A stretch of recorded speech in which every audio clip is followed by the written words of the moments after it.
அப்பொழுது வாழ்க்கை நன்மையினால நிரப்பப்படுவது உன்னால பார்க்க.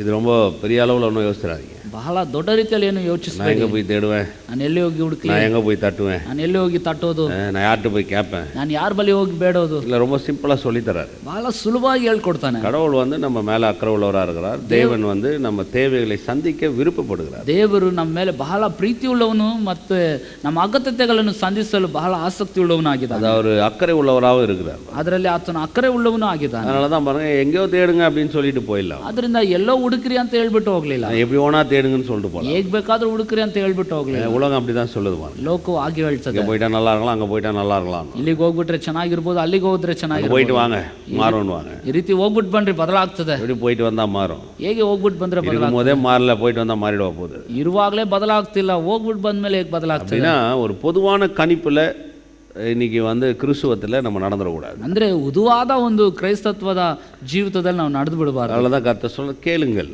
ಆದ್ರಿಂದಲೇ ದೇವ್ರು ಹೇಳ್ತಾರೆ ಕೇಳ್ರಿ. கேளுங்கள் சொன்னா ஒரு உறுதியோட சொல்றாரு, கேளுங்கள்.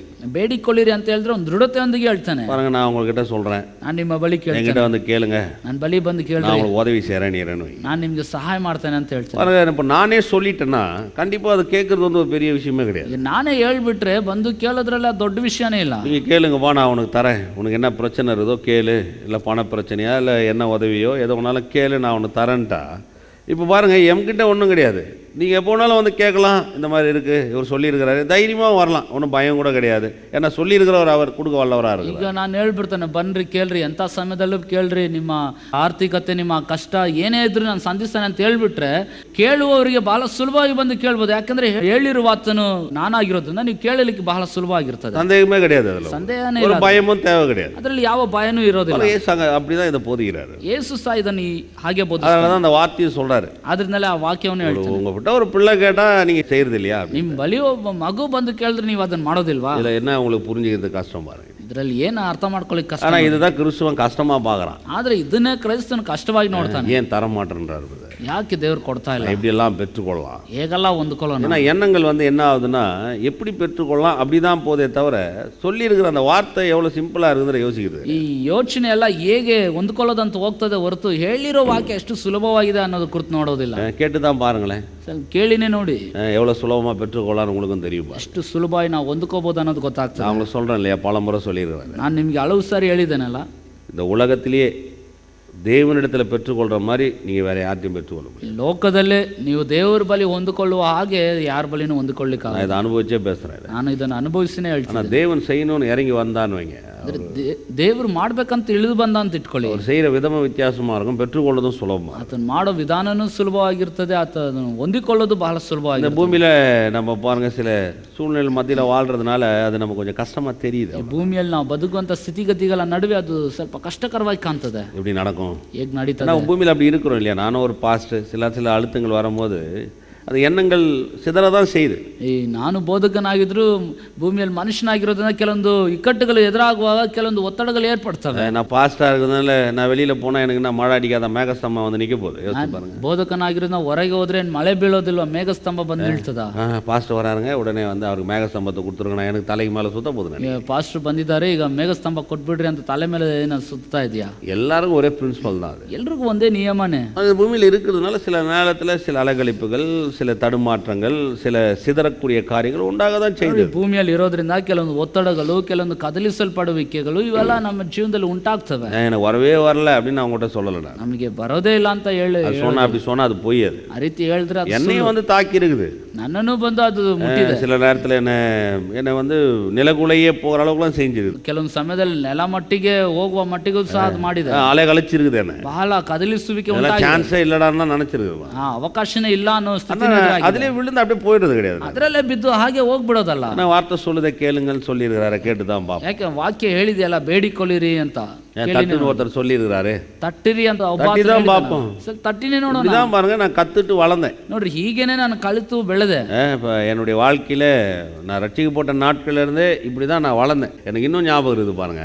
ನಾನು ರಕ್ಷಣೆ ಹೊಂದಿದ ದಿವಸದಿಂದ ಹೀಗೆ ಬೆಳೆದು ನನಗೆ ಇನ್ನೂ ಜ್ಞಾಪಕ ಇದೆ. ஒரு முறை பஸ்ஸில் போகிறது கூட காசு கிடையாது. ಒಂದ್ಸರಿ ಬಸ್ಸಲ್ಲಿ ಪ್ರಯಾಣ ಮಾಡ್ಲಿಕ್ಕೂ ಕಾಸು எனக்கு அப்போ இருந்தே பர்ஸ் வைக்கிற பழக்கம் உண்டு. ನನಗೆ ಆ ಕಾಲದಿಂದಲೇ ಪರ್ಸ್ ಇಡುವಂತ ಒಂದು ಅಭ್ಯಾಸ. ஏன்னா நான் பர்ஸை வந்து பெரிய அளவில், அதாவது எக்ஸ்போர்ட் கம்பெனிலேருந்து எடுத்து டிஸ்ட்ரிபியூட் பண்ணுற ஒரு ஆள் தான். ನಾನು ಪರ್ಸ್ನ ಒಂದು ದೊಡ್ಡ ಕಂಪನಿಯಿಂದ ಎಕ್ಸ್ಪೋರ್ಟ್ ಮಾಡುವಂತ ಒಂದು ವ್ಯಾಪಾರ. அதனால பர்ஸ் வைக்கிற பழக்கம் எனக்கு அப்போ இருந்தே உண்டு. ಅದರಿಂದ ಆ ಕಾಲದಿಂದಲೇ ಪರ್ಸ್ ಇಡುವಂತ ಒಂದು ಅಭ್ಯಾಸ. கொஞ்சம் காலம் வந்தோடனே எல்லாம் லாஸ் ஆயிடுச்சு, ஒன்றும் இல்லாமல் போயிடுச்சு. அப்புறம் அப்படி இப்படியே போய் ரட்சிக்கப்பட்டேன் கடவுளை கிருபையினால. ಕೆಲವೊಂದು ಕಾಲ ಆ ರೀತಿಯಾಗಿ ಹೋಗಿ ನಷ್ಟಗಳು ಉಂಟಾಗಿ ನಂತರ ಆಗಿ ರಕ್ಷಣೆ ಹೊಂದ್ಬಿಟ್ಟೆ. அப்போ கூட பாருங்க, பர்ஸ் வைக்காம இருக்கிறது கிடையாது. ಆಗ್ಲೂ ಸಹ ನೋಡ್ರಿ, ಪರ್ಸ್ ಇಡದೇ ಇರೋದಿಲ್ಲ. என் நண்பன் அந்த பர்ஸ் எடுத்து பல முறை கிண்டல் பண்ணியிருப்பான். ನನ್ನ ಸ್ನೇಹಿತ ಅದನ್ನು ಅನೇಕ ಸಾರಿ ನೋಡಿ ನನ್ನನ್ನು ಪರಿಹಾಸ ஒன்றும் இருக்காது, 4 விசிட்டிங் கார்டு தான் இருக்கும். அதில் ಏನಿರೋದಿಲ್ಲ, 4 ವಿಸಿಟಿಂಗ್ ಕಾರ್ಡ್, காசு கிடையாது, அதில் ಕಾಸು ಇರೋದಿಲ್ಲ, 5 ரூபா கூட இருக்காது. 5 ರೂಪಾಯಿನೂ ಇರ್ತಿದೆ. ஆனால் அந்த பர்ஸை வச்சிருப்பேன் நான். ಆದ್ರೆ ಆ ಪರ್ಸ್ ಇಡ್ತಾ ಇದೆ. ஏன்னா அப்போ அந்த பர்ஸை பார்க்கும்போது சொல்லுவேன், இன்னைக்கு இல்லைனாலும் நாளைக்கு இந்த பர்ஸில் காசு வரும். ಈ ಪರ್ಸ್ ಅನ್ನು ಸಮಯದಲ್ಲಿ ನೋಡುವಾಗಲೆಲ್ಲ ಹೇಳ್ತಿದ್ದೆ, ಇವತ್ತು ಇಳ್ದಿದ್ರು ನಾಳೆ ಒಂದು ದಿವಸ ಇದ್ರಲ್ಲ ಹಣ. பர்ஸில்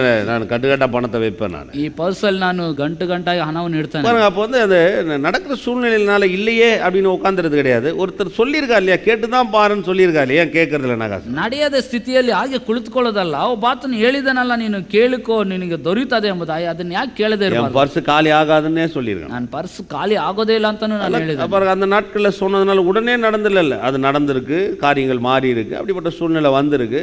ನೋಡ್ರಿ, ಆ ರೀತಿ ಹೇಳಿದ ತಕ್ಷಣ ಬದಲಾಗಿಲ್ಲ, ಆದ್ರೆ ಕಾಲಗಳು ಹಿಡಿದು ಅದು ನಡೆದಿದೆ, ಆ ರೀತಿ ಬದಲಾವಣೆ ಉಂಟಾಗಿದೆ. கேட்கறதுன்றது என்னன்னா நம்ம மனசு. ಅಂದ್ರೆ ಬೇಡಿಕೊಳ್ಳೋದು ಏನಂದ್ರೆ ನಮ್ಮ ಮನಸ್ಸು. கர்த்தர் இப்படி செய்வார், ಕರ್ತನ ಈ ರೀತಿ பண்ணுவார், ಈ ರೀತಿ ಮಾಡ್ತಾನೆ. அவர் என்ன கொண்டு வர வல்லவரா இருக்கிறார், ಆತನು ನನ್ನನ್ನು ತರಲು ಶಕ್ತನಾಗಿದ್ದಾನೆ, அவரால முடியும், ಆತನಿಂದ ಆಗ್ತದೆ, சாத்தியம் இருக்குது. ಆ ರೀತಿ ಸಾಧ್ಯತೆ ಇದೆ. அதனால எப்பவுமே பாருங்க, இந்த கேட்கிற விஷயத்துல முதல்ல தேவன் எப்படிப்பட்டவர் நல்லா அறிஞ்சுக்க. ಆದ್ರಿಂದ ಕೇಳುವಂತ ವಿಷಯದಲ್ಲಿ ಮೊದಲು ದೇವ್ರು ಎಂತವನು ಅನ್ನೋದನ್ನ ಚೆನ್ನಾಗಿ ತಿಳ್ಕೋಬೇಕು. நீங்க எப்பவும் 2 விதத்தை வச்சுங்க, ஒன்னு கேட்கிற ஆளு, இன்னொன்னு கொடுக்குற ஆளு. ಯಾವಾಗಲೂ 2 ಅಂಶವನ್ನು ಇಟ್ಕೋಬೇಕು, ಒಂದು ಕೇಳುವ ವ್ಯಕ್ತಿ, ಇನ್ನೊಂದು ಕೊಡುವಂತ ವ್ಯಕ್ತಿ. பாருங்க, கேட்கிற ஆளை விட கொடுக்குற ஆள் ரொம்ப எவ்வளவு பெரியவரா இருக்கணும் ரொம்ப முக்கியம். ನೋಡ್ರಿ, ಕೇಳುವ ವ್ಯಕ್ತಿಗಿಂತಲೂ ಕೊಡುವಂತ ವ್ಯಕ್ತಿ ಎಷ್ಟು ಉನ್ನತನು ದೊಡ್ಡವನಾಗಿದ್ದಾನೆ ಅನ್ನೋದು ಮುಖ್ಯ. கொடுக்கிறவர் தான் சொல்லியிருக்காரு, நீ கேளுன்ட்டார். ಯಾಕಂದ್ರೆ ಕೊಡುವ ವ್ಯಕ್ತಿನೇ ಹೇಳಿರೋದು ಕೇಳ್ರಿ ಅಂತ. இப்ப கேட்கிறவருக்கு என்ன இருக்கணும்னா, ಕೇಳುವ ಮನುಷ್ಯನಿಗೆ ಏನು கொடுக்கிறவரை பற்றி நல்ல அறிவு வந்தா கேட்கறது கொஞ்சம் சுலபமா இருக்கும். ಕೊಡುವ ಆತನ ಕುರಿತಾದ ಒಳ್ಳೆ ತಿಳುವಳಿಕೆ ಇದ್ರೆ ಕೇಳುವಂತ ಅಂಶ ಬಹಳ ಸುಲಭವಾಗಿರ್ತದೆ. சில உதாரணங்கள்லாம் சொல்லிருங்க இல்லையா, நான் ಉದಾಹರಣೆಗಳೆಲ್ಲ ಹೇಳಿದೆ. இப்போ போயிட்டு ஒரு பில்கேட்ஸ் கிட்ட எனக்கு ஒரு பெரிய கம்பெனியில் வேலை வந்துடுது, ஒரு ஐடி கம்பெனியில். அந்த கம்பெனியில் அந்த வேலை வாங்கிறதுக்கு நீங்கள் ரெக்கமெண்டேஷன் லெட்டர் கொடுத்தா போதும்னு கேட்டேன்னு வச்சா எப்படி இருக்கணும்? ಈ ಬಿಲ್ ಗೇಟ್ಸ್ ಹತ್ರ ಹೋಗ್ಬಿಟ್ಟು ನನಗೆ ಐಟಿ ಕಂಪನಿಯಿಂದ ಒಂದು ಕೆಲಸ ಬಂದಿದೆ, ಅದ್ರ ಕುರಿತಾಗಿ ನನಗೆ ಒಂದು ಲೆಟರ್ ಪತ್ರ ಬರೆದು ಕೊಡ್ರಿ ಅಂತ ಅವ್ರ ಹತ್ರ ಹೋಗಿ ಕೇಳಿದ್ರೆ, ரெக்கமெண்டேஷன் பண்ணீங்கன்னா வேலை கிடைச்சிடும். ನನಗೆ ಸ್ವಲ್ಪ ನೀವು ಸಹಾಯ ಮಾಡಿದ್ರೆ ಚೆನ್ನಾಗಿರ್ತದೆ. உங்களுக்கு நல்ல நெருங்கிய நண்பர், நீங்களும் பில் கேட்ஸும் ஒரு நல்ல க்ளோஸாக இருக்கிறீங்கன்னு வைங்க, ஒன்றா தான் டின்னர் சாப்பிடுவீங்க, ஒன்றா தான் ஊர் சுற்றுவீங்கன்னு வைங்களேன். ನೀವು ಬಿಲ್ ಗೇಟ್ಸ್ ಬಹಳ ಆಪ್ತ ಸ್ನೇಹಿತರು, ಒಂದಾಗಿ ಊಟ ಮಾಡ್ತೀರಾ, ಒಂದಾಗಿ ಊರು ಸುತ್ತೀರಾ ಅಂತ ಇಟ್ಕೊಳ್ಳಿ. நீங்கள் போய் அந்த ரெக்கமெண்டேஷன் லெட்டர் கேட்கறது பெஸ்ட்னு நினைக்கிறீங்களா? ನೀವು ಆ ರೆಕಮೆಂಡ್ ಲೆಟರ್ ಕೇಳೋದು ದೊಡ್ಡದಂತ ನೆನೆಸ್ತೀರಾ? அவர்கிட்ட நீங்கள் சொன்னீங்கன்னா ஒரு கம்பெனியை உருவாக்கி தரக்கூடியவராக இருக்கு. ಅವ್ರ ಹತ್ರ ನೀವು ಹೇಳಿದ್ರೆ ನಿಮಗಾಗಿ ಒಂದು ಹೊಸ ಕಂಪನಿನೇ ಉಂಟು ಮಾಡಿ அது ಕೊಡ್ತಾರೆ. எவ்வளோ கோடியாக இருந்தாலும் பிரச்சனை கிடையாது. நீங்கள் நினைச்சா பில் கேட்ஸ் இந்தியாவில் எந்த இடத்துல எப்படி வேணாலும் ஒரு சாஃப்ட்வேர் கம்பெனி ஆரம்பிக்கணும்னு நினைச்சா ஆரம்பிக்கலாம். அவ்வளோ அந்த அளவுக்கு அவருக்கு ಅಥಾರಿಟಿ இருக்குது, ಪಣಮೂ இருக்குது, பேரு இருக்குது, திறமையும் இருக்குது. ಆತನ ಹತ್ರ ನೀವು ಒಂದು ಎಷ್ಟೋ ಕೋಟಿ ಖರ್ಚು, ಭಾರತದಲ್ಲಿ ಎಂಥ ದೊಡ್ಡ ಕಂಪನಿ ಉಂಟು ಮಾಡ್ಬೇಕಂತ ಹೇಳಿದ್ರು ಉಂಟು ಮಾಡ್ಲಿಕ್ಕೆ ಸಾಧ್ಯ. ಅಷ್ಟು ಮಟ್ಟಿಗೆ ಆತನ ಹತ್ರ ಹಣ ಇದೆ, ಒಂದು ಪದವಿ ಇದೆ, ಸಾಮರ್ಥ್ಯ ಇದೆ, ಆತನಿಗೆ ಅಧಿಕಾರನೂ ಇದೆ. இன்னைக்கு நீங்க போய் ஒரு ரெக்கமெண்டேஷன் லெட்டர் எனக்கு போதும் பெறுதானா, அது உங்களை சார்ந்தது, அவ்வளவுதான். கேளுங்கள்ன்றது வந்து அவர் சொல்லிட்டாரு. கேட்கிற ஆள் நீங்க. ரெக்கமெண்டேஷன் லெட்டர் வேணாலும் கேளுங்க, இல்ல கம்பெனி வேணாலும் கேளுங்க. ಕೇಳ್ರಿ ಅಂತ ಹೇಳಿರೋದು ಆತನು. ಇವಾಗ ಕೇಳುವಂತ ನಾವು ರೆಕಮೆಂಡೇಶನ್ ಲೆಟರ್ ಕೇಳಿದ್ರು ಓಕೆ, ಅಥವಾ ಒಂದು ಕಂಪನಿ ಕೇಳಿದ್ರು ಓಕೆ. ஏன்னா அவர் கொடுக்குற வல்லவரா இருக்கு. ಯಾಕಂದ್ರೆ ಕೊಡಲು ಆತನು ಶಕ್ತನಾಗಿದೆ. இதுல இன்னொரு பாயிண்ட் இருக்குது பாருங்க. ಇನ್ನೊಂದು ಅಂಶನೂ ಇದೆ ನೋಡಿ. அது போன வாரம் சொல்லல, அது இந்த வாரம் இங்க தான் ஆரம்பிக்குது. அப்படி ಅದು ಕಳೆದ ವಾರ ಹೇಳಿಲ್ಲ, ಈ ವಾರದಿಂದಲೇ.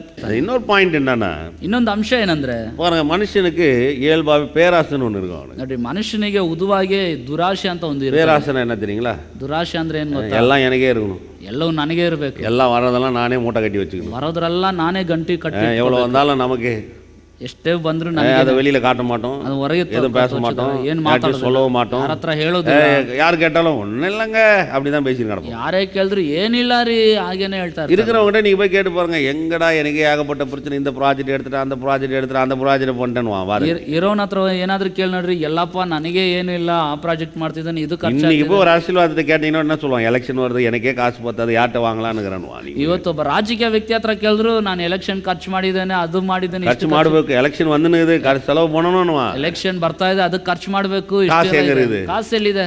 ஏன் அப்படின்னா இது நம்ம எண்ணங்கள் என்ன உண்டாகுதுன்னு பார்த்தீங்கன்னா, நம்ம குறிச்சே சிந்திக்கிறதுனால, நம்முடைய எண்ணங்களே சார்ந்து போறதுனால, நமக்கே நம்மளை குறிச்சே நம்ம நிறைய யோசிக்கிறதுனால அது பேராசையா மாறிடும். ನೋಡ್ರಿ ಯೋಚನೆಗಳೆಲ್ಲ ನಮ್ಮ ಗುರುತಾಗಿ ನಮಗೆ ನಾವು ಯೋಚನೆ ಮಾಡೋದ್ರಿಂದ ಅದು ದುರಾಸೆಯಾಗಿ ಮಾರ್ಪಟ್ಟಿರುತ್ತೆ. ஆசை பேராசை, ಆಸೆ ದುರಾಸೆ. ஆசைன்றது ஏதோ பிரதர், பேராசைன்றது எல்லாம் நான் எனக்கு தான் அப்படின்னு. ಆಸೆ ಅಂದ್ರೆ ಒಂದು, ದುರಾಸೆ ಅಂದ್ರೆ ಎಲ್ಲ ನನಗೆ ಬೇಕು ಅನ್ನೋ ರೀತಿ. எங்க வீட்டுல பாருங்க 3 பிள்ளைங்க இருக்கிறாங்க. ಮನೇಲಿ ನೋಡ್ರಿ 3 ಮಕ್ಕಳು. ஏதாவது ஒன்று வாங்கி போனீங்கன்னா ஒரு சில அப்படி முழு பாக்ஸ் எடுத்து மடியில் வச்சுக்குவோம், நான் யாரும் கொடுக்க மாட்டேன். ಏನಾದ್ರು ಒಂದು ತೆಗೆದುಕೊಂಡು ಹೋದ್ರೆ ಯಾವ್ದಾದ್ರು ಒಂದು ಬಂದು ತೆಗೆದುಕೊಂಡು ನನಗೆ ಮಾತ್ರ ಇದೆಲ್ಲ ನನ್ನದು ಅಂತ சாப்பிடவும் முடியாது, அது ಅದನ್ನ ತಿನ್ಲಿಕ್ಕೂ ಆಗೋದಿಲ್ಲ. 1 கிலோ ஸ்வீட்டை போய் என்ன ஒரு 3 வயசு குழந்தை சாப்பிட்டுருமா? 1 kg ಸ್ವೀಟ್ ತುಂಬಾ ಒಂದು ಮಗು ತಿನ್ಲಿಕ್ಕೆ 10 நிமிஷம் ஆகட்டும் பாருங்க, சாப்பிட்டோன்னே அந்த பாக்ஸ் தூக்கி ஓரம் போட்டுருவாங்க. 10 ನಿಮಿಷ ನೋಡ್ರಿ ಅದನ್ನ ಸ್ವಲ್ಪ ತಿಂದು ಹಾಕ್ಬಿಡ್ತಾನೆ. ஆனா அந்த எண்ணம் மனிதனுக்கு இயல்பாவே இருக்குது, வீழ்ச்சினால வந்த ஒரு எண்ணம் பாருங்க. ಯೋಚನೆ ಸ್ವಾಭಾವಿಕವಾಗಿ ಮನುಷ್ಯನೊಳಗೆ ಇದೆ, ಅದು ಬೀಳುವಿಕೆಯಿಂದ ಬಂದಂತ. அது என்ன எப்படி போட்டதுன்னா, நான் ಆ ಯೋಚನೆ ಹೇಗಂದ್ರೆ ನಾನು தன்னை குறிச்சு பெருசா யோசிக்காது, ತನ್ನ ಕುರಿತಾಗಿ ದೊಡ್ಡದಾಗಿ ಯೋಚಿಸ್ತದೆ, தன்னை சூழ்ந்து இருக்கிறவங்கள குறிச்சு பெருசா நினைக்காது, ತನ್ನ ಸುತ್ತಲೂ ಇರೋರ ಕುರಿತು ದೊಡ್ಡದಾಗಿ அவங்க ಯೋಚಿಸ್ತದೆ, தேவைகளை யோசிக்காது, ಅವರ ಅಗತ್ಯತೆಯನ್ನು அவங்க ಯೋಚಿಸ್ತದೆ, என்னவா இருக்காங்கன்னு யோசிக்காது, ಅವರು ಏನಾಗಿದ್ದಾರೆ அது எண்ணெல்லாம் என்னவா இருக்கும், ಆ ಯೋಚನೆ ಎಲ್ಲ ಏನಾಗಿರ್ತದೆ ನಾನು.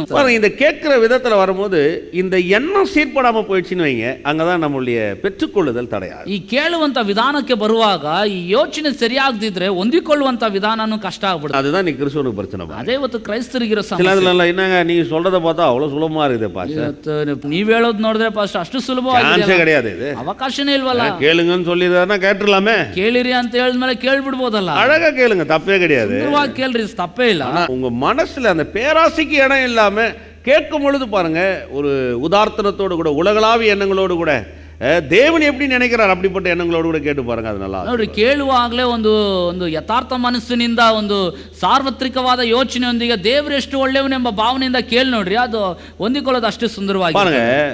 தேவன் இப்ப கேளுங்கன்னு சொல்லி இருக்கிறார்னா, ನೋಡ್ರಿ ಕೇಳಿರಿ ಹೊಂದಿಕೊಳ್ತೀರಿ ಅಂತ ದೇವರು ಹೇಳಿದಾನ. அவருடைய மனப்பக்குவம் எதை குறித்து யோசிக்குது, ಆತನ ಮನಪಕ್ವತೆ ಯಾವ್ದ್ರ ಕುರಿತು, அது எதை குறித்து நினைக்க போறான், ಅದು ಯಾವ್ದ್ರ ಕುರಿತು எப்படி காரியத்தை செய்ய போறான், ಹೇಗೆ ಕಾರ್ಯವನ್ನು ಮಾಡ್ತಾನೆ, எப்படி காரியங்கள் வாய்க்கப்பட போகுது, ಹೇಗೆ ಕಾರ್ಯಗಳು ಸರಾಗವಾಗ್ತವೆ யோசிச்சு பாருங்க. ಯೋಚಿಸಿ நேரத்துல சில பணக்காரங்களை குறித்து நீங்க நினைக்கிறீங்களா? இப்ப நான் சொன்ன பில் கேட்ஸ் எடுத்துங்க. ಇವಾಗ ನಾನು ಹೇಳ್ದಂತ ಶ್ರೀಮಂತನಾದ ಬಿಲ್ ಗೇಟ್ಸ್ ತೆಗೆದುಕೊಳ್ಳಿ, உலகத்துல பெரிய பணக்காரನ லிஸ்ட்ல இருந்தவர், ಲೋಕದಲ್ಲಿ பல வருஷமா ಹಲವು ವರ್ಷಗಳಿಂದ ಅತಿ ಶ್ರೀಮಂತನಾದ யாரும் மிஞ்சவே கிடையாது, ಯಾರು ಆತನ ಮಟ್ಟಕ್ಕೆ ஒரு ಬರಲಿಲ್ಲ. நாள் அவங்க நாட்டுல பிரச்சனை, ಒಂದ್ಸರಿ ಅವ್ರ ದೇಶದಲ್ಲಿ ಸಮಸ್ಯೆ, எல்லா சொத்தையும் அவருடைய கிட்டத்தட்ட அவருடைய சொத்துல 90-95% எடுத்து நாட்டுக்கு கொடுத்துட்டாரு. அப்படியே ಹತ್ತತ್ರ ಅವರಲ್ಲಿ ಇದ್ದಂತ 95% ಸ್ವತ್ತು ತೆಗೆದು ದೇಶ ಕೊಟ್ಬಿಟ್ಟ. அப்ப நீ யோசிச்சு பாருங்க, ಯೋಚಿಸಿ ನೋಡಿ. இப்ப பிரச்சனை வந்ததுக்கு அப்புறம் கொடுத்தான்னு கிடையாது, ಸಮಸ್ಯೆ ಬಂದ ಮೇಲೆ ಕೊಟ್ಟ ಅಂತ அந்த ಅಲ್ಲ. மனுஷனுடைய மனசுல பேராசை இல்லைன்றது நீங்க நல்லா, ಆ ಮನುಷ್ಯನ ಮನಸ್ಸಿನ ದುರಾಸೆ ಇಲ್ಲ ಅನ್ನೋದನ್ನ ನೀವು அந்த ತಿಳ್ಕೊಬಹುದು. பேராசை இல்லாதனாலதான் அது உங்க வாழ்க்கையில அந்த செழிப்பை சுதந்திரத்துக் கொள்ளவோ அந்த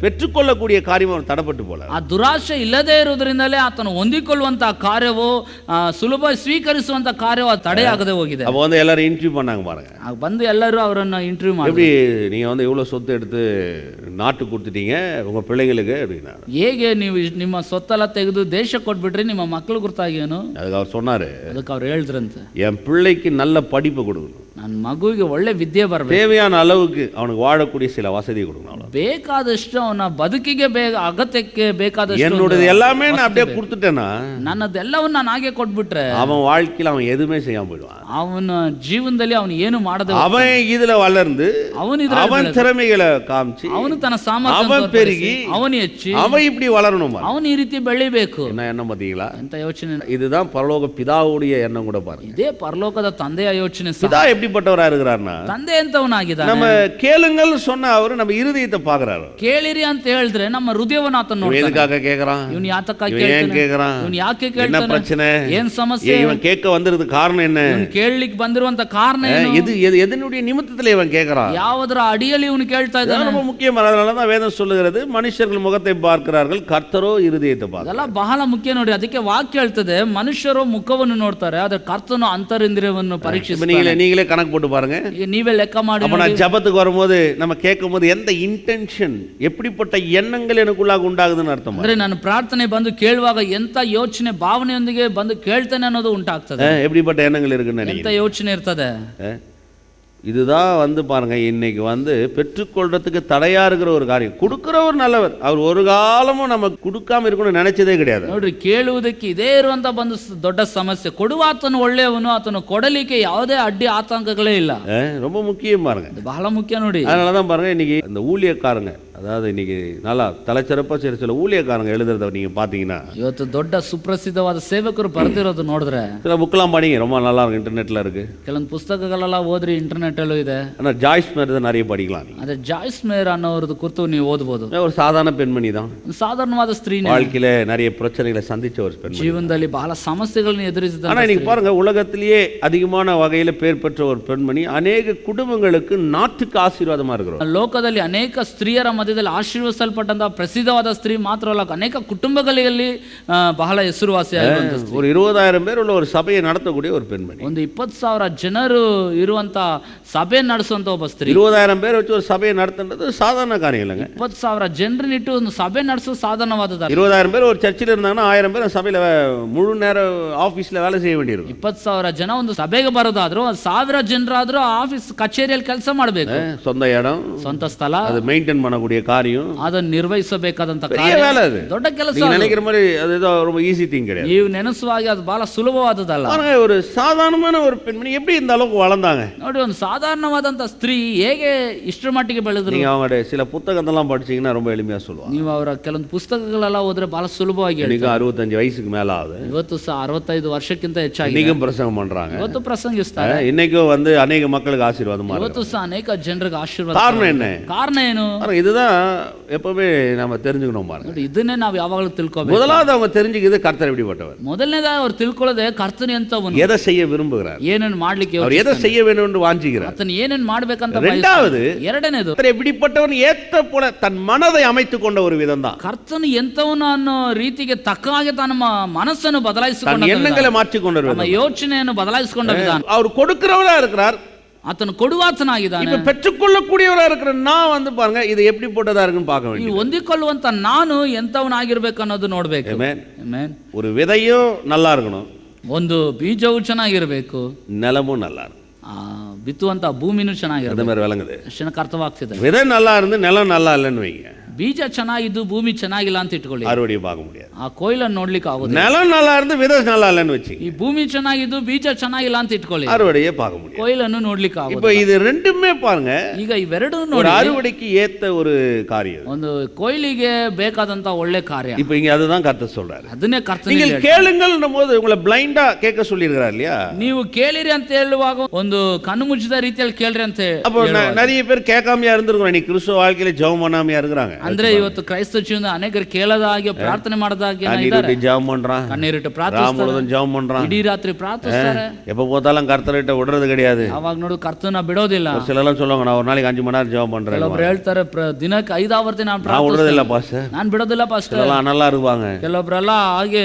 ஆனா எவ்வளவு பெற்று கொண்டிருக்கிறாங்க நீங்க பாருங்க. ஜல்லடை போட்டு ஜலச்சா கூட அதுல எவ்வளவு நிக்கும் நீங்க பாருங்க. ಆದ್ರೆ ಜಲ್ಲಡೆಯಲ್ಲಿ ಅಲ್ಲಿ ಜಲ್ಲಾಡಿಸಿದ್ರು ಎಷ್ಟು ಜನ ನಿಲ್ತಾರ ಅಂತ. என்ன நான் செய்யறேன், ನಾನು ಮಾಡ್ತೇನೆ, அவர் என்ன செய்யறாரோ பாத்துக்கலாம், ಆತನ ಏನ್ ಮಾಡ್ತಾನೋ ನೋಡ್ಕೊಳ್ಳೋಣ. அதுதான் பிரச்சனையே. ಅದೇ ಸಮಸ್ಯೆ. கேளுங்கள்னு சொன்ன ஒருத்தர் நான் இவ்வளவு நேரம் கேட்டு எனக்கு தராம இருக்கணுமா? ಕೇಳಿರಿ ಅಂತ ಹೇಳಿದ್ಮೇಲೆ ನಾನು ಇಷ್ಟೊತ್ತು ಕೇಳಿನೂ ಆತನ ಕೊಡದೇ ಇರ್ಬೇಕು. அவர் போய் சொல்றது கிடையாது, ಆತನ ಸುಳ್ಳಾಡೋದಿಲ್ಲ, கொடுக்காம இருக்கணும்னு நினைச்சதும் கிடையாது. ಕೊಡದೇ ಇರಬಾರ್ದಂತ ನೆನೆಸು நினைச்சுக்கணும் பாருங்க. ಚೆನ್ನಾಗಿ அப்ப ತಿಳ್ಕೊಬೇಕು. கேளுங்கள் என்றவர் ஒரு நாளும் மாற மாட்டார். ಕೇಳಿರಿ ಅಂತ ಹೇಳುವ ಆತನು ಎಂದಿಗೂ ಬದಲಾಗೋದಿಲ್ಲ. சொல்லிட்டேன்னு சொன்னதுதான், ಹೇಳಿದ್ಮೇಲೆ ಹೇಳಿದಾಗಿನೇ. நானே சிலருக்கெல்லாம் ஒரு ப்ராமிஸ் பண்ணிட்டேன்னு வச்சுங்க, இதை செஞ்சேன்னு சொல்லிட்டேன்னா ನಾನು ಕೆಲವೊಬ್ಬರಿಗೆ ಇದನ್ನು ಮಾಡ್ಬಿಡ್ತೇನೆ ಅಂತ ಒಂದು ವಾಗ್ದಾನ ಮಾಡ್ಬಿಟ್ಟೆ, செஞ்சுறேங்க அப்படின்னு சொல்லிட்டேன்னா ಇದನ್ನ ಮಾಡ್ಬಿಡ್ತೇನ್ರಿ ಅಂತ ಹೇಳಿದ್ರೆ அதை நினைச்சு பாக்குறேன், அது செய்யாம என்னால இருக்க முடியறதில்ல பாருங்க. ಅದನ್ನ ನೆನೆಸಿ ನೋಡ್ತಾನೆ, ಅದನ್ನ ಮಾಡ್ಲಿಕ್ಕೆ ಆಗದೆ ಇರೋದಿಲ್ಲ. ஐயோ சொல்லிட்டேனே, ಅಯ್ಯೋ ಹೇಳ್ಬಿಟ್ಟು. சில நேரத்துல அழுத்தமா கூட இருக்கும், ಕೆಲವೊಂದು ಸಮಯ ಒತ್ತಡ சில ರೀತಿಯಲ್ಲಿ நேரத்துல நெருக்கமா கூட இருக்கும். ಕೆಲವೊಂದು ಸಮಯ ಬಹಳ ಇಕ್ಕಟ್ಟಾಗಿ சொல்லிட்டேனே, ನಾನು ಹೇಳ್ಬಿಟ್ನಲ್ಲ, நான் சொல்லிட்டேனே, ನಾನು ಹೇಳ್ಬಿಟ್ನಲ್ಲ,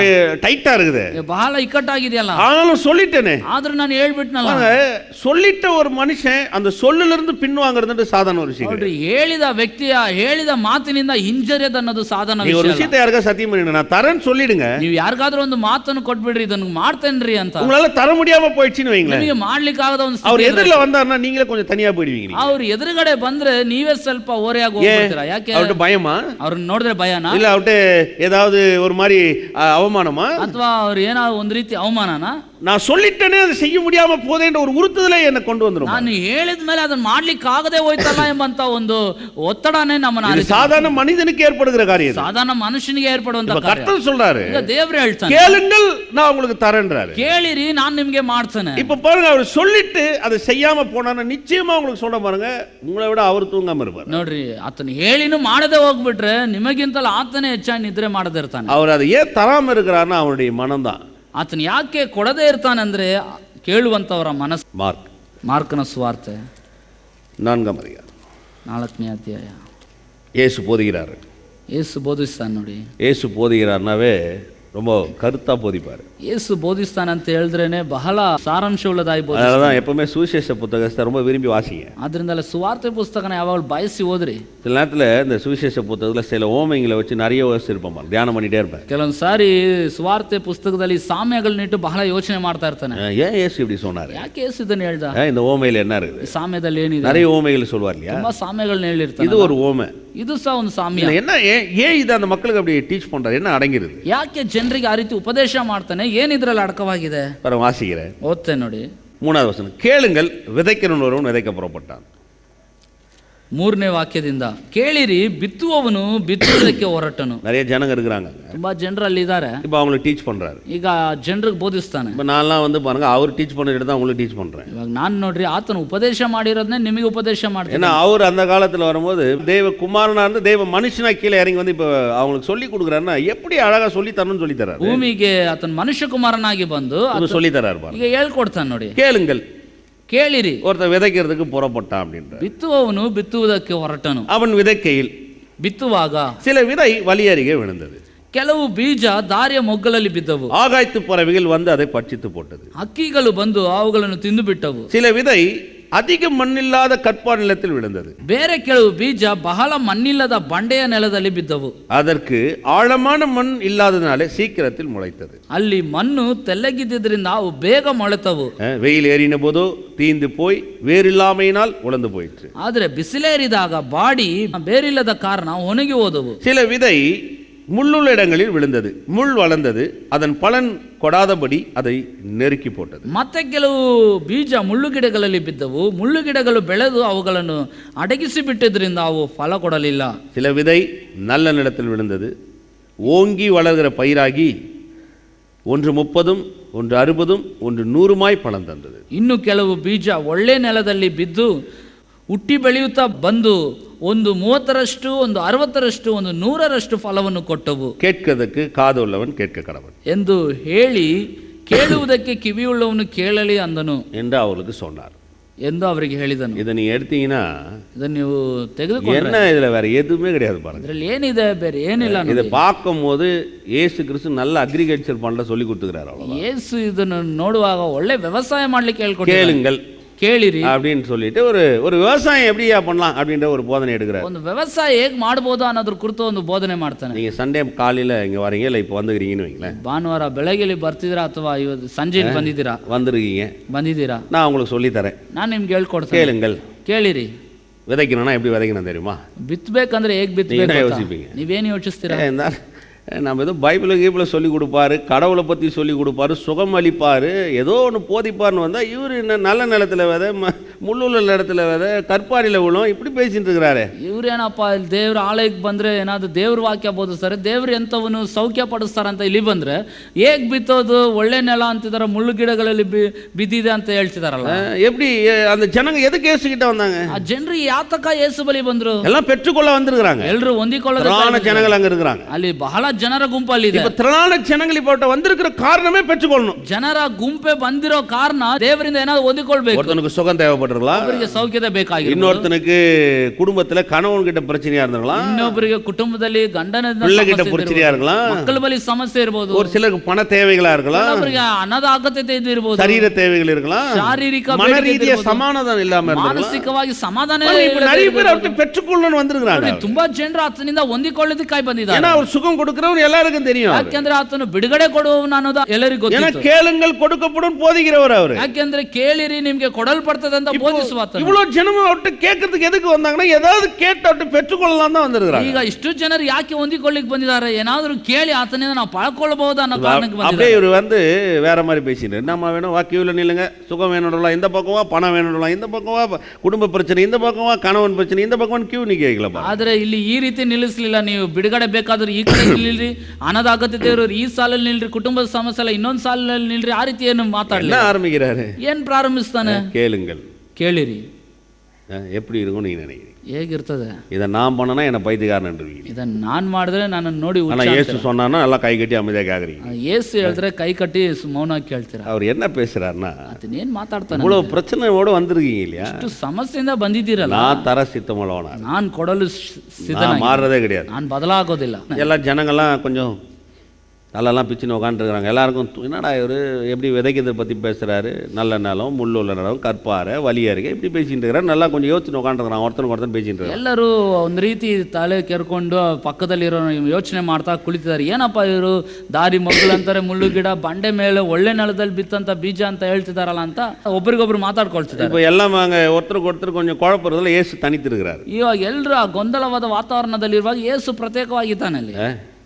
எல்லாம் யோசிச்சுட்டு இருக்கிறான். ಎಲ್ಲರೂ ಯೋಚಿಸ್ತಾರೆ. இயேசு தனியாக உட்காந்துட்டு அவர் பாருங்க 10வது வசனம் அப்படியே சொல்லுது, அவர் தனித்திருக்கும் போது. 10ನೇ ವಾಕ್ಯ ನೋಡ್ರಿ, ಆತನು ಒಬ್ಬನೇ ಇದ್ದಾಗ. இப்போ இந்த 12 பேரும் போயிட்டானுங்க. ಈಗ 12 ಜನ ಹೋಗ್ಬಿಟ್ರು. ஏன்னா இப்போ அங்கே வந்த ஜனங்களாம் இவங்கள பிடிச்சி கேட்டுட்டு இருக்கிறாங்க, என்ன இதை பேசியிருக்கிறாரு, என்ன அர்த்தம் புரியல. ಈಗ ಅಲ್ಲಿರೋ ಜನರೆಲ್ಲ ಸರಿ ಇವ್ರನ್ನ ಕೇಳ್ತಾ ಇದ್ದಾರೆ, ಏನು ಈತನು ಈ ರೀತಿ ಮಾತಾಡ್ತಿದ್ದಾನೆ, ಏನು ಅರ್ಥವಾಗ್ತಿಲ್ಲ. இவனுங்களுக்கும் விளங்கல, ಇವ್ರಿಗೂ ಅರ್ಥವಾಗ್ಲಿಲ್ಲ. உடனே இவனுங்க போய் கேட்கறானுங்க. ತಕ್ಷಣ ಇವಾಗ ಇವರು ಹೋಗಿ ಯೇಸು ಬಳಿ ಕೇಳ್ತಾರೆ. இந்த ஊமை உம்மிடத்தில் அவர் தனித்திருக்கும் போது 12 கூட அவரை சூழ்ந்திருந்தவர்கள் இந்த ஊமையை குறித்து அவரிடத்தில் கேட்டார்கள். ಆತನು ಒಬ್ಬನೇ ಇದ್ದಾಗ ಆತನ ಹತ್ತಿರ ಇದ್ದವರು 12 ಮಂದಿ ಶಿಷ್ಯರ ಕೂಡ ಸಾಮ್ಯಗಳ ವಿಷಯವನ್ನು ಆತನನ್ನು ಕೇಳಿದರು. இயேசு பேச ஆரம்பிக்கிறார் பாருங்க. இங்கதான் அவர் போதனையை அப்படி துவங்குறாரு. ಯೇಸು ಇಲ್ಲಿ ಮಾತಾಡ್ಲಿಕ್ಕೆ ಪ್ರಾರಂಭಿಸ್ತಾನೆ. ಇಲ್ಲೇ ನೋಡ್ರಿ, கவனமா பாருங்க 11வது வசனம். 11ನೇ ವಾಕ್ಯ ನೋಡ್ರಿ, ಗಮನ. தேவனுடைய ராஜ்யத்தின் ரகசியத்தை அறியும்படி உங்களுக்கு அருளப்பட்டது, புறம்பே இருக்கிறவர்களுக்கு இவைகளெல்லாம் ஓய்மங்களாய் சொல்லப்படுது. ಆತನು ಅವರಿಗೆ ದೇವರ ರಾಜ್ಯದ ಗುಟ್ಟು ನಿಮಗೆ ಕೊಟ್ಟಿದೆ, ಹೊರಗಿನವರಿಗೆ ಎಲ್ಲವೂ ಸಾಮ್ಯದ ಮರೆಯಲಿದೆ. அவர்கள் குணப்படாதபடிக்கு பாவங்கள் அவர்களுக்கு மன்னிக்கப்படாதபடிக்கும் அவர்கள் கண்டும் காணாதவர்களாகவும் கேட்டும் உணராதவர்களாகவும் இருக்கும்படி இப்படி சொல்லப்பட்டிருக்கிறது என்றார். ಅವರು ಕಣ್ಣಿದ್ದು ಕಾಣಬಾರದು, ಕಿವಿಯಿದ್ದು ಕೇಳಿದರೂ ತಿಳ್ಕೊಳ್ಳಬಾರದು, ಹಾಗೆ ಕಂಡು ತಿಳ್ಕೊಂಡರೆ ಅವರು ದೇವರ ಕಡೆಗೆ ತಿರುಗಿಕೊಂಡು ಪಾಪ ಕ್ಷಮೆಯನ್ನು ಹೊಂದಾರು. அப்படியே வந்துட்டார் பாருங்க. ஏன்னா இப்ப ஜனவுடைய பிரச்சனை என்னன்னா, அவன் மனது என்னவா இருக்குன்றத பேசுறாரு, அவன் நிலைமை என்ன, அவன் பிரச்சனை என்ன, அவன் ஏன் அப்படி இருக்கிறான்றத பேசுறாரு. ಜನರ ಸಮಸ್ಯೆ, ಅವ್ರು ಯಾಕೆ ಈ ರೀತಿ ಇದ್ದಾರೆ, ಏನು ಅವರಿಗೆ ಸಮಸ್ಯೆ, ಅದನ್ನಲ್ಲಿ ಮಾತಾಡ್ತಿದ್ದಾನೆ. அவர்கள் குணப்படாதபடிக்கு ಪಾಪಗಳು ಅವளுக்கு மன்னிக்கப்படாதபடிக்கும் ಅವರು ದೇವರ ಕಡೆಗೆ ತಿರುಗಿಕೊಂಡು ಪಾಪ ಕ್ಷಮಾಪಣೆಯನ್ನು ಹೊಂದಾರು. அவன் கண்டிஷன் என்ன, ಅವರ ಒಂದು ಸ್ಥಿತಿಗತಿ ಏನು பாருங்க. ஒரு மனுஷனுடைய கண்டிஷன் எப்படிப்பட்டதா இருக்குதுன்னா, அவன் வந்து ஒருத்தர் வலி அருகே விழுந்த மாதிரி இருக்கிறான், ஒருத்தர் முள்ளுள்ள மாதிரி இருக்கிறான், ஒருத்தர் கற்பாத மாதிரி இருக்கிறான்.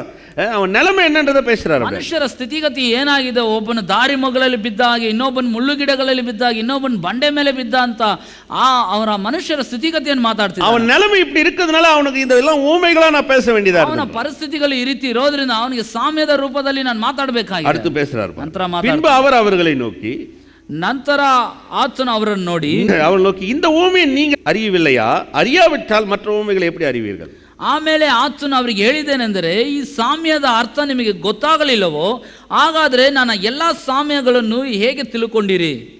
என்ன சொல்றாரு? ಏನ್ ಹೇಳ್ತಾನೆ? இந்த ஓமையை நீங்க அறியலையா? ಈ ಸಾಮ್ಯ ನೀವು ತಿಳ್ಕೊಳ್ಳಿಲ್ವಾ? ஏன்னா இவர் கூடவே வச்சு சுத்துறாரு இல்லையா? ಯಾಕಂದ್ರೆ ಈತನ ಜೊತೆಲೇ ಇಟ್ಕೊಂಡು ಅಲ್ಲಿ ಸುತ್ತಾಡ್ತಾನೆ. இவர் விவசாயி கிடையாது. ಈತನ ವ್ಯವಸಾಯ ಅಲ್ಲ. எங்க போய் விதைச்சிட்டு இவங்களை நீர் பாய்ச்சின சொன்னதும் கிடையாது. ಎಲ್ಲೋ ಹೋಗಿ ಬಿತ್ಬಿಟ್ಟು ನೀರ್ ಹಾಕ್ರಿ ಅಂತ. இவர் ஆடு மேய்ச்சதும் கிடையாது. இவர் ಇದನ್ನ ಕುರಿನೂ ಮೇಯಿಸಿಲ್ಲ. அதனால இவங்களும் கூட வச்சு ஆடு மேய்ச்சிருந்தா நினைக்காது. ಆದ್ರಿಂದ ಇವರನ್ನ ಇಟ್ಟು ಕುರಿ ಮೇಯಿಸಿದ ನೆನೆಸ್ಬೇಡಿ. இவங்க 12 பேரையும் கூட வச்சுட்டு போறாரு. ಈ 12 ಜನನ ಜೊತೆಲಿ ಇಟ್ಕೊಂಡು இந்த ಹೋಗ್ತಾನೆ. 12 பேரையும் காமிக்கிறாரு. ஜனங்கள்லாம் பெற்றுக்கொள்றதுக்கு எப்படி ஓடி வராங்கன்னு. 12 ಜನರಿಗೆಲ್ಲ ತೋರಿಸ್ತಾನೆ, ಜನರು ಹೇಗೆಲ್ಲ ಹೊಂದಿಕೊಳ್ಳಿಕ್ಕೆ ಬರ್ತಾ ಇದ್ದಾರೆ. ಯೇಸು ಹೆಂಗಿರಗರ ಜನ ಓಡಿ ವರ. ಯೇಸು ಎಲ್ಲೆಲ್ಲ ಇದ್ದಾನೆ ಯೇಸು ಹೆಂಗಿರಗರ ಜನங்க ಓಡಿ ವರ. ಯೇಸು ಎಲ್ಲೆಲ್ಲ ಇದ್ದಾನೆ ಅಲ್ಲಿ ಜನರು ಬರ್ತಾರೆ. அவங்க எல்லாருடைய மனப்பொருமை என்னன்னா பெற்றுக்கொள்றது. ಅವರ ಎಲ್ಲ ಮನೋಭಾವ ಏನಂದ್ರೆ ಹೊಂದಿಕೊಳ್ಳೋದು. கேளுங்கள் கொடுக்கப்படும் சொல்றாரு, பெற்றுக்கொள்ளலாம். ಕೇಳಿರಿ ಹೊಂದಿಕೊಳ್ಳಬಹುದು ಅಂತ ಹೇಳಿದ್ರಿಂದ ಅವರು ಹೊಂದಿಕೊಳ್ಳಿ. 12 பேரை இவர் கூட எதுக்கு வச்சிருக்காரு? 12 ಜನರನ್ನ ಯಾಕೆ ಜೊತೆಲಿ ಇಟ್ಟಿದ್ದಾರೆ? பாருங்க, ஜனங்களை வச்சு இந்த மக்களுக்கு அவங்களுடைய நிலைமை அப்படியே காமிக்கிறாரு. ಜನರನ್ನ ಇಟ್ಟು ಅವರ ಸ್ಥಿತಿಗತಿಗಳನ್ನು ಹಾಗೆ ತೆಗೆದು ತೋರಿಸ್ತಾರೆ. இதே நீங்க புரிஞ்சுக்கலையா? ಆದ್ರಿಂದ ಆತನ ಹೇಳ್ತಾನೆ, ಇದನ್ನು ನೀವು ತಿಳ್ಕೊಳ್ಳಿಲ್ವಾ? பாருங்க, அதனால தான் எந்த ஒரு மனுஷனையும் நம்ம நியாயம் தீர்த்த முடியாது. ஆದ್ರಿಂದಲೇ ಯಾವ ಮನುಷ್ಯನ ನ್ಯಾಯ ತೀರಿಸಲಿಕ್ಕೆ சில நேரத்தில் ஏங்க அவருக்கு நடக்கலன்னா அவருடைய மனசுல என்ன ஒண்ணா இருக்கலாம், அது நம்ம ஒன்றும் யோசிக்க முடியாது. ಕೆಲವು ಸಮಯದಲ್ಲಿ ಯಾಕ್ರಿ ಅವ್ರಿಗೆ ನಡೀತಿಲ್ಲ ಅಂದ್ರೆ ಅವ್ರ ಮನಸ್ಸಿನಲ್ಲಿ ಏನೋ ಇದ್ದಿರಬಹುದು. அவர் என்ன ஒண்ணா நினைச்சிருந்திருக்கலாம். ಅವ್ರು ಏನ್ ಬೇಕಾ ಯೋಚಿಸಿ. சில நேரத்தில் பார்த்தீங்கன்னா இங்க ஒரு அம்மா வந்திருந்தாங்க பாருங்க. ಇಲ್ಲೊಂದು ಅಮ್ಮ ಬಂದಿದ್ರು ನೋಡಿ. சமீபத்தில் கேள்விப்பட்ட அந்த அம்மாவுக்கு கால் எடுத்துட்டாங்க. ಸಮೀಪದಲ್ಲಿ ನಾನು ಕೇಳಿದೆ, ಅವರಿಗೆ ಕಾಲ್ ತೆಗೆದುಬಿಟ್ರು. இங்கே வந்தாங்க, ஜெபம் பண்ணேன், ಇಲ್ಲಿ ಬಂದ್ರು, ಪ್ರಾರ್ಥನೆ ಮಾಡಿದೆ, கால் எடுத்துட்டாங்கன்னாங்க. ಅವ್ರಿಗೆ ಕಾಲ್ ತೆಗೆದುಬಿಟ್ರು ಅಂತ. இப்போ அவங்க கூட்டு வந்தவங்க சொன்னாங்க, ஏன் இப்படி நடந்துச்சுன்னு தெரியல. அவங்க சபைக்கு வந்தாங்க, ஒரு வாரம் 2 வாரம் வந்திருப்பாங்க. ಅವ್ರು ಕರ್ಕೊಂಡು ಬಂದವ್ರು ಹೇಳಿದ್ರು, ಯಾಕೆ ಅವ್ರಿಗೆ ಈ ರೀತಿ ಆಯ್ತೋ ಗೊತ್ತಾಗ್ತಿಲ್ಲ, ಅವರು 1 ವಾರ 2 ವಾರ ಏನೋ ಬಂದಿರ್ಬೋದು. அதுக்கப்புறம் அவங்க வரல பாருங்க. ನಂತರ ಅವ್ರು ಬರಲಿಲ್ಲ. அப்புறம் ஏன் கால் எடுத்தாங்க? ஹாஸ்பிட்டலில் டாக்டர் ஒன்றும் சொல்லலையா? ನಂತರ ಕೇಳಿದೆ, ಯಾಕೆ ಅವ್ರು ಕಾಲ್ ತೆಗೆದ್ರು, ಡಾಕ್ಟರ್ ಏನು ಹೇಳಿಲ್ಲ. காலில் ஒரு கொப்பளம் மாதிரி இருந்துச்சு, ಕಾಲಲ್ಲಿ ಅವ್ರಿಗೆ ಚಿಕ್ಕ. அவங்க வந்து போனாங்க, ಅವ್ರು ಹೋದ್ರು பாருங்க. அவங்க போன உடனே அவங்க மார்க்கத்தில் என்ன சொல்லிது அதையும் செஞ்சிருக்காங்க. ಅವ್ರ ಮಾರ್ಗದಲ್ಲಿ ಏನ್ ಹೇಳಿದಾರೋ ಅದನ್ನ ಅವ್ರು ಮಾಡಿದ್ದಾರೆ. அது பெரிய கயிறு எடுத்து கட்ட சொன்னாங்களா? ಒಂದು ದೊಡ್ಡ ಹಗ್ಗ ತೆಗೆದು ಕಟ್ಟಲಿಕ್ಕೆ, மஞ்சள் கயிறை கட்டு, ಒಂದು ಹಳದಿ ಬಣ್ಣದ நீ வந்து அங்க குடுக்கறதெல்லாம் எடுத்து அந்த ஓட்டையில ஊத்து, காலில் ஊத்து, எல்லாம் பண்ணிருக்காங்க. ಅಲ್ಲಿ ಕೊಡೋದನ್ನೆಲ್ಲ ತೆಗೆದು ಆ ಕಾಲಲ್ಲಿ ಆ ದ್ವಾರದಲ್ಲಿ ಹಾಕು. இப்போ அந்த அம்மாவுக்கு பிரச்சனை என்ன? ಈಗ ಅಮ್ಮಗ್ ಸಮಸ್ಯೆ ಏನು? என் வலி நீங்கன்னா போதும், அவ்வளவுதான். ನಾನು ನೋವು ನೀಗಿ ಹೋದ್ರೆ ಸಾಕಷ್ಟೇ. யோசிச்சு பாத்தீங்களா? ಯೋಚನೆ ಮಾಡಿದ್ರ? கேளுங்கள் ஒருத்தர் சொன்னாரு, ಕೇಳಿರಿ ಅಂತ ಒಬ್ಬ ಆತನ ಹೇಳಿದಾನ. உங்க வழிக்கே வரேன், ನಿಮ್ಮ ಮಾರ್ಗ ரொம்ப எளிமையா சொல்லி தரேன். ಬಹಳ ಸುಲಭವಾಗಿ ಹೇಳ್ಕೊಡ್ತೀನಿ. நான் ஒரு டாக்டர், ನಾನೊಬ್ಬ ಡಾಕ್ಟರ್, நீங்க என்கிட்ட வியாதிக்கு வரீங்க, ನೀವು ನನ್ನ ಬಳಿ ಚಿಕಿತ್ಸೆಗಾಗಿ ಬರ್ತೀರಾ. வந்த உடனே உங்களுக்கு வந்து வியாதி பற்றி தெரியுது, நல்லா தலைவலிக்குது தலைவலிக்குது தலைவலிக்குது. ಬಂದ ತಕ್ಷಣ ನಿಮಗೆ ನೋವು ಕುರಿತು ಚೆನ್ನಾಗಿ ಗೊತ್ತಿದೆ, ತಲೆ ನೋವುತ್ತಿದೆ. இப்போ என்கிட்ட வரீங்க, ನಾನು ಬಳಿ ಬರ್ತೀನಿ, நான் சொல்றேன், ನಾನು ಹೇಳ್ತೇನೆ, நீங்க போய் ஒரு ஸ்கேன் எடுங்கன்னு எழுதி கொடுக்குறேன். ನೀವು ಹೋಗಿ ಒಂದು ಸ್ಕ್ಯಾನ್ ತೆಗೆದುಕೊಳ್ಳ್ರಿ ಅಂತ ಬರೆದು ಕೊಡ್ತೇನೆ. இப்போ நீங்க என்ன பண்ணி ஆகணும்? ನೀವೇನ್ ಮಾಡಬೇಕು சொல்லுங்க, என்ன பண்ணி ஆகணும்? ಹೇಳ್ರಿ, ಏನ್ நான் ಮಾಡಬೇಕು? டாக்டர், ನಾನು ಡಾಕ್ಟರ್, நான் சொன்னதை நீங்க செஞ்சு தான் ஆகணும். ನಾನು ಹೇಳಿದನ ನೀವು ಮಾಡಲೇಬೇಕು. நான் ஸ்கேன் போய் எப்படி எடுப்பேன்? எனக்கு தலை வலிக்குதுல்ல, அதுக்கு பதில் சொல்லுங்க. நீங்க போய் ஸ்கேன் எடு, லொட்டு எடு, லொஸ்க்கு எடுக்குன்னா நான் எப்படி செய்வேன்? ನಾನು ಸ್ಕ್ಯಾನ್ ತೆಗೆದುಕೊಳ್ಳೋದು, ನನಗೆ ತಲೆ ನೋವುತ್ತಿದೆಯಲ್ಲ, ನೀವು ಹೋಗಿ ಸ್ಕ್ಯಾನ್ ತೆಗೆದುಕೊಳ್ಳ್ರಿ, ಅದನ್ನ ಮಾಡ್ರಿ ಅಂತ ಹೇಳ್ತಿದಾರಲ್ಲ ಅಂತ ಹೇಳಿದ್ರೆ. நான் உலக ரீதியா பேசினுக்கிறேன், இன்னும் ஆவிக்கு ரீதியா வரல. ನಾನು ಲೋಕಾನುಸಾರವಾಗಿ ಮಾತಾಡ್ತಿದ್ದೆ, ನಿನ್ನ ಆತ್ಮಿಕವಾಗಿ. டாக்டர் கிட்ட போகும்போது, ಒಬ್ಬ ಡಾಕ್ಟರ್ ಬಳಿ ಹೋಗುವಾಗ எனக்கு பிரச்சனை, டாக்டருடைய மனசு என்ன சொல்ல அதை செஞ்சு தான் ஆகணும். நான் ಡಾಕ್ಟರ್ ಏನ್ ಹೇಳ್ತಾರೋ ಅದನ್ನ ನಾನು ಮಾಡ್ಲೇಬೇಕು. இப்போ அவங்க சொல்றாங்க, இல்ல நான் ஒரு அனாசினை போட்டுக்கினா தலைவலி போயிடும். இல்லை டாக்டர், ಡಾಕ್ಟ್ರೇ ನಾನು ಒಂದು ಅನಾಸಿನ್ ಮಾತ್ರೆ ತೆಗೆದುಕೊಂಡ್ರೆ ತಲೆನೋವು ಹೋಗ್ಬಿಡ್ತದಲ್ಲ, போடுங்க, ಹಾಕೊಳ್ಳಿ. அனாசின் போட்டா தலைவலி போகும் தான். ಅನಾಸಿನ್ ಹಾಕೊಂಡ್ರೆ ತಲೆನೋವು ಹೋಗ್ತದೆ. டிவிலையும் காட்டுறான், ಟಿವಿಯಲ್ಲೂ ತೋರಿಸ್ತಾನೆ. 4 சுத்தியில 4 பேர் அடிக்கிற மாதிரி இருக்கும், மாத்திரை போட்டோன்னே அந்த சுத்தி அப்படியே காணாம போயிடும். இவங்களுக்கு அந்த மாதிரி ஒரு எண்ணம் கூட இருக்கலாம். 4 ಜನರು ಸುತ್ತಿಗೆ ತೆಗೆದುಕೊಂಡು ತಲೆ ಕೊಡಿಯೋ ರೀತಿಯಲ್ಲಿ ಇರ್ತವೆ, ಮಾತ್ರೆ ಹಾಕೊಂಡಿದ್ದ ಆ ಸುತ್ತಿಗೆ ಮಾಯ ಆಗೋ அப்ப ರೀತಿ. இதுக்கு என்கிட்ட வரணும்? ಅಂದ್ರೆ ಯಾಕೆ ನನ್ ಬಳಿ ಬರ್ಬೇಕು? அவங்க பிரச்சனை என்ன? ಸಮಸ್ಯೆ ಏನು? எனக்கு வந்து நீ என்ன சொல்ற முக்கியம், என் தலைவலி போன அவ்வளவுதான். ನನಗೆ ನೀನೇನ್ ಹೇಳ್ತೀಯೋ ಗೊತ್ತಿಲ್ಲ, ಆದ್ರೆ ನಾನು ತಲೆನೋವು ಹೋಗ್ಬೇಕು. பாருங்க, கேட்கிறவங்களுக்கு என்னன்னா, கொடுக்கிறவர் என்னவா எதிர்பார்க்கறான்றது அவங்களுக்கு தெரியாதனால, கேட்கிறவங்க பிரச்சனை என்னன்னா, எனக்கு இது சந்திச்சா போதும், அவ்வளவுதான் அவங்க பிரச்சனை. ಕೇಳುವವರಿಗೆ ಸಮಸ್ಯೆ ಏನಂದ್ರೆ, ಕೊಡುವಾತನು ಎಂತವನಾಗಿದ್ದಾನೆ, ಹೇಗೆ ಕೊಡ್ತಾನೆ ಅನ್ನೋ ತಿಳಿಯದೇ ಇರೋದ್ರಿಂದ, ಕೊಡುವವರಿಗೆ ನಾನು ಅಗತ್ಯತೆ ಸಂಧಿಸಿದ್ರೆ ಸಾಕು ಅನ್ನೋ ಭಾವನೆ ಮಾತ್ರ. அதுதான் இன்னைக்கு நிறைய கிறிஸ்தவங்களுக்கு இருக்கிற பிரச்சனையே பாருங்க. ಅನೇಕ ಕ್ರೈಸ್ತರಿಗೆ ಇವತ್ತಿರೋ ಸಮಸ್ಯೆ அவருடைய மனசின கேள், அவ்வளவுதான். சிம்பிளா சொல்றார், கேள். ಆತನ ಮನಸ್ಸೇನು, ನೀನು ನನ್ನ ಬಳಿ ಕೇಳು, ಸುಲಭವಾಗಿ ಕೇಳು ಅನ್ನೋದು. பெற்றுக்கொள்றதுக்கு எனக்கு என்ன பிரச்சனை? அதை பெற்றுக்கொள்ளக்கூடிய அந்த ஒரு மனசு, அது எதனால, ஏன் என்ன எனக்குள்ள வர்றது இல்லை. ಹೊಂದಿಕೊಳ್ಳುವಂತ ಮನಸ್ಸು ಯಾಕೆ, ಅದು ಎಂತದ್ದು, ಹೇಗೆ ಅನ್ನೋದು ನಮ್ಗೆ ಬರ್ತಾ ಇಲ್ಲ. இப்ப அந்த அம்மாக்கு என்ன பிரச்சனை? ಈ ಅಮ್ಮಗೆ ಏನ್ ಸಮಸ್ಯೆ? நீ பாஸ்டராரு, நீ வந்து ரெவரண்டாரு, நீ சாமியாராரு, நீ எவனாரு, எனக்கு தேவை என்ன? என் வழியிலேருந்து என்ன வெளியில போகணும். ಪಾಸ್ಟರ್ ಆಗಿರು, ರೆವರೆಂಟ್ ಆಗಿರು, ದೊಡ್ಡ ಬೋಧಕನಾಗಿರು, ನನಗೇನು? ನನಗೆ ಬೇಕಾಗಿರೋ ನನ್ನ ನೋವಿಂದ ನಾನು ಹೊರಗೆ ಬರ್ಬೇಕು. ஏன்னா அதுல கொண்டு வா வெளியில, அவ்வளவுதான் முடிஞ்சு போச்சு. ನನ್ನನ್ನು ಅದರಿಂದ ಹೊರಗೆ இப்ப ತೆಗೆದುಕೊಂಡು இவங்க ಬಾ ಸಾಕು. பிரச்சனை என்னன்னா நிவாரணம் மாத்திரம்தான். ಇವರ ಸಮಸ್ಯೆ ಏನಂದ್ರೆ ಅದಕ್ಕಿರುವಂತ ಪರಿಹಾರ அதாவது ஒரு வழி, ಒಂದು ಮಾರ್ಗ. எந்த வழியில போனா நடக்கும்? ಯಾವ ಮಾರ್ಗದಲ್ಲಿ ಹೋದ್ರೆ ನಡೀತದೆ? இந்த டாக்டர்ல அந்த டாக்டர், அந்த டாக்டர்ல இந்த டாக்டர், இந்த டாக்டர், அந்த வழி அவ்வளவுதான் ಈ அவங்களுக்கு. ಡಾಕ್ಟರ್ ಇಲ್ದಿರ ಇನ್ನೊಂದು ಡಾಕ್ಟರ್ ಇಲ್ದಿರ ಇನ್ನೊಬ್ಬ ಡಾಕ್ಟರ್, ಆ ರೀತಿ ಅನೇಕ ಮಾರ್ಗ ಅಷ್ಟೇ. நடந்து போச்சா? ನಡೆದಾಯ್ತಾ? நன்றி. ವಂದನೆ. ஒரு முறை பாருங்க, ஒரு இன்னொருத்தருக்கு ஜெபம் பண்ண போன, அவருக்கு பிரைன் டியூமர். அவருக்கு ಇನ್ನೊಂದು ಸರಿ ಇನ್ನೊಬ್ಬರಿಗೆ ಪ್ರಾರ್ಥನೆ ಮಾಡಕ್ಕೆ ಹೋಗಿದ್ದೆ, ಅವ್ರಿಗೆ ಬ್ರೈನ್ ಟ್ಯೂಮರ್. அவரு கிறிஸ்துவ அல்லாதவர். ಅವರು ಕ್ರೈಸ್ತರು ಅಲ್ಲದವರು. சரி, அவங்களுடைய ஒரு தெரிஞ்சவங்க ஒருத்தர் எனக்கு சொல்லி ஜெபம் பண்ணுங்க பாஸ்டர் ப்ளீஸ். நான் போனேன் பாருங்க, ரொம்ப தூரம் அது இங்கிருந்து. ಅವ್ರು ತಿಳಿಯದವರು ಒಬ್ರು, ನಮ್ಗೆ ಪರಿಚಯ ಇರೋರು ಒಬ್ರು ಹೇಳಿದ್ರು, ಅವ್ರು ಬಹು ದೂರ ಪ್ರಯಾಣ ಮಾಡಿ ಹೋಗಿ ಅವ್ರಿಗೆ ಪ್ರಾರ್ಥನೆ ಮಾಡಕ್ ಹೋದೆ. பெரிய வெளிநாட்டுல ஜெர்மன்ல ஒரு பெரிய கம்பெனில பெரிய போஸ்ட்ல இருந்தவர். ಅವ್ರು ಜರ್ಮನ್ ದೇಶದಲ್ಲಿ ದೊಡ್ಡ ಕಂಪನಿಯಲ್ಲಿ ದೊಡ್ಡ ಪದವಿಯಲ್ಲಿ ಇದ್ದವರು. பணம் எல்லாம் பிரச்சனையே கிடையாது. அவர் ಹಣ ಅನ್ನೋದಲ್ಲ ಅವ್ರಿಗೆ ಸಮಸ್ಯೆನೇ ಇಲ್ಲ. பெஸ்டான ஹாஸ்பிட்டல் இருக்கிறார். ಬಹಳ ಶ್ರೇಷ್ಠವಾದ ಆಸ್ಪತ್ರೆ. நான் போகும்போது அவரால் பேச முடியல. ನಾನು ಹೋಗುವಾಗ ಅವ್ರು ನೋಡುವಾಗ ಅವ್ರಿಗೆ ಮಾತಾಡ್ಲಿಕ್ಕೆ டியூமர் இருக்கிறதுனால அந்த சர்ஜரிக்கு அவரை ரெடி பண்ணியிருந்தார். ಟ್ಯೂಮರ್ ಇರೋದ್ರಿಂದ ಆ ಒಂದು ಚಿಕಿತ್ಸೆ நான் ಶಸ್ತ್ರಚಿಕಿತ್ಸೆ போய் ಸಿದ್ಧ ಮಾಡ್ತಾರೆ. பைபிளை திறந்து ஏசாயா 53ஆம் அதிகாரத்தில் கிறிஸ்து ஏன் பூமியில பிறந்தார், பாடுபடவும் இதை பேசிட்டு. ಏಷಾಯನ ಗ್ರಂಥ 53ನೇ ಅಧ್ಯಾಯ, ಕ್ರಿಸ್ತನು ಯಾಕೆ ಭೂಮಿಯಲ್ಲಿ ಜನಿಸಿದ, ಯಾಕೆ ಆತನು ಭೂಮಿಯಲ್ಲಿ ಬಾಧೆ ಪಟ್ಟ ಅನ್ನೋದು ತೆಗೆದು ತೋರಿಸ್ತಾ நான் அப்படியே சீரியஸா பைபிள் எடுத்து தேவன் மனுஷன் இந்த பூமியில ஏன் உண்டாக்குனார், ஏன் வியாதிக்கு என்ன பிரச்சனை, இதுக்கு சொல்யூஷன் எங்க இருந்து வருது, மீட்பர் யாருன்னு பேசிட்டு இருக்கேன். ದೇವರು ಯಾಕೆ ಮನುಷ್ಯನ ಉಂಟು ಮಾಡ್ದ, ದೇವರು ಆರೋಗ್ಯಕ್ಕೂ ಮನುಷ್ಯನಿಗೆ ಏನ್ ಸಂಬಂಧ, ದೇವರು ಹೇಗೆ ವಿಮೋಚನೆ ಉಂಟು ಮಾಡ್ತಾ ಅನ್ನೋದು ಕುರಿತು ನಾನು ಬಹಳ ಎಚ್ಚರಿಕೆಯಿಂದ ஆரம்பிக்கும் போது ஆரம்பிச்சு பைபிள் வாசனை வாசிக்கிறேன். அவருடைய தகப்பனார் காதுல போனை வச்சு, ஹலோ இல்லைங்க நாளைக்கு சொல்லியிருக்காங்களா ஆப்ரேஷனு, கத்தின்னு இருக்கிறாரு பாருங்க. நாளைக்கு சொல்லியிருக்காங்களா, நீங்கள் வந்து என்ன பண்ணுங்க, நாளைக்கு பார்க்கலாம், இந்த மாதிரி இருக்கு நிலைமை, அப்படி தான் பேசிட்டு இருக்கிறேன். ನಾನು ವಾಕ್ಯ ಮಾತಾಡ್ಬೇಕಂತ ಪ್ರಾರಂಭಿಸಿದೆ, ಅವ್ರ ತಂದೆ ಕಿವಿಯಲ್ಲಿ ಫೋನ್ ಇಟ್ಕೊಂಡು ಜೋರಾಗಿ ಮಾತಾಡ್ತಾ ಇದ್ದಾರೆ, ನಾಳೆ ಇಲ್ಲ ನಾಳಿದೆ ಆಪರೇಷನ್ ಎಂಬುದಾಗಿ கத்தின்னு இருக்கிறாரு பாருங்க. ಅವ್ರು ಕಿರ್ಚಾಡ್ತಾ ಇದ್ದಾರೆ. உடனே அவங்க அம்மா என்ன பண்ணாங்க, ತಕ್ಷಣ ಅವ್ರ ಅಮ್ಮ டப்புன்னு பாத்ரூம்ல போய் சாமான் கழுவினுங்கிறாங்க. ತಕ್ಷಣ ಬಾತ್ರೂಮ್ ಅಲ್ಲಿ ಹೋಗಿ ಪಾತ್ರೆ ತೊಳಿತಾ ಇದ್ದಾರೆ. நான் என்ன பண்றதுங்க, ನಾನೇನ್ ಮಾಡೋದಲ್ಲಿ? இவங்க நான் பேசுறது கேட்க முடியும், ஆனா ಸಂಬಂಧமே ಇல்லாமல் நடந்துட்டு இருக்குது காரியம். ನಾನು ಹೇಳುವಂತ ಕಾರ್ಯಗಳು ಅವರು ಕೇಳಲಿಕ್ಕೆ ಆಗ್ತದೆ, ಆದ್ರೆ ಯಾವುದೇ ಪ್ರತಿಕ್ರಿಯೆ ಕೊಡ್ಲಿಕ್ಕೆ. உடனே ஃபோன் எடுத்துன்னு வராரு, அவன் காதில் வைக்கிறார். ஒரே நிமிஷம் அவன்கிட்ட பேசுறீங்களா அப்படின்னு காதில் கொண்டு வந்துருக்கேன். நான் இங்கே பைபிளை திறந்து வாசிச்சுட்டு இருக்கிறேன், அதை கேட்கல போய் காதில் வச்சுட்டு ನಾನು ಸತ್ಯವೇದ ತೆರೆದು ಓದ್ತಾ ಇದ್ದೇನೆ, ಅದನ್ನ ಅವ್ರು ಕೇಳ್ತಾ ಇಲ್ಲ, ಫೋನ್ ತೆಗೆದುಕೊಂಡು ಬಂದು ಆ ಮನುಷ್ಯನ ಕಿವಿಯಲ್ಲಿ ಹೇಳ್ಕೊಡ್ತಾ ಇದ್ದಾರೆ. பைபிள் எடுத்து ಸತ್ಯವೇದ ತೆಗೆದು அப்படியே மூடிட்டு ಸತ್ಯವೇದ ஒரு ஜெபம் பண்ணிட்டு ಒಂದು ಪ್ರಾರ್ಥನೆ ಮಾಡಿಬಿಟ್ಟು, நான் ஜெபம் பண்ணணும் போது கூட அங்கே யாரும் கண்ணெல்லாம் மூடல, யாரும் நிற்கல பாருங்க. ನಾನು ಪ್ರಾರ್ಥನೆ ಮಾಡ್ಬೇಕಂತ ಹೇಳಿದ್ರು யாரும் ಅಲ್ಲಿ ನಿಲ್ಲಿಲ್ಲ, ಕಣ್ಣು ಮುಚ್ಚಲಿಲ್ಲ. அவங்களாம் வந்து உலகத்தில் பெரிய ஆட்கள் அப்படின்னு அவன் மனதில் ஒரு எண்ணம் இருக்கலாம். ಅವರೆಲ್ಲ ಲೋಕದಲ್ಲಿ ದೊಡ್ಡ ವ್ಯಕ್ತಿಗಳು ಎಂಬ ಭಾವನೆ. கிறிஸ்துவன்றது அவ்வளோ ஒரு பெருசாக தெரியல. அவங்க ಕ್ರೈಸ್ತತ್ವ ಅನ್ನೋದು ಅಷ್ಟು ದೊಡ್ಡದಾಗಿ ಕಾಣಲಿಲ್ಲ. வெளியில் வந்தோடனே அவங்க தகப்பனார் அவர் கூப்பிட்டாரு. ಹೊರಗೆ ಬಂದ ಮೇಲೆ ಅವ್ರ ತಂದೆ ಅವರನ್ನು ಕರೆದು கையில் ஒரு செக் புக் வச்சிருக்காரு. ಕೈಯಲ್ಲಿ ಒಂದು ಚೆಕ್ ಬುಕ್ ಇಟ್ಟಿದ್ದಾರೆ. உங்களுக்கு ஏதாவது டொனேஷன் வேணுமா அப்படின்னு. ನಿಮ್ಗೆ ಏನಾದ್ರು ಡೊನೇಷನ್ ಬೇಕಾ ಅಂತ ಕೇಳಿದ್ರು. நான் வேலை பார்த்தீங்களா, ಅಂತ ಕೆಲಸ ನೋಡಿದ್ರು. டொனேஷன் வாங்கிறதுக்காக இந்த ஆள்கிட்ட நான் அவ்வளோ தூரம் போனேன்னு நினைக்கிறேன். ಡೊನೇಷನ್ ತೆಗೆದುಕೊಳ್ಳೋದಕ್ಕೆ ಆ ವ್ಯಕ್ತಿಗೆ ಅಷ್ಟು ದೂರ ಹೋದೆ ನಾನು. உங்களுக்கு ஏதாவது எவ்வளோ அமௌண்ட், என்ன டொனேஷன் வேணும் சொல்லுங்க. ನಿಮ್ಗೆ ಎಷ್ಟು ಹಣ ಬೇಕು, ಎಷ್ಟು ಡೊನೇಷನ್ ಬೇಕು ಹೇಳ್ರಿ. என்ன விஷயம், ಏನ್ ಸಮಸ್ಯೆ?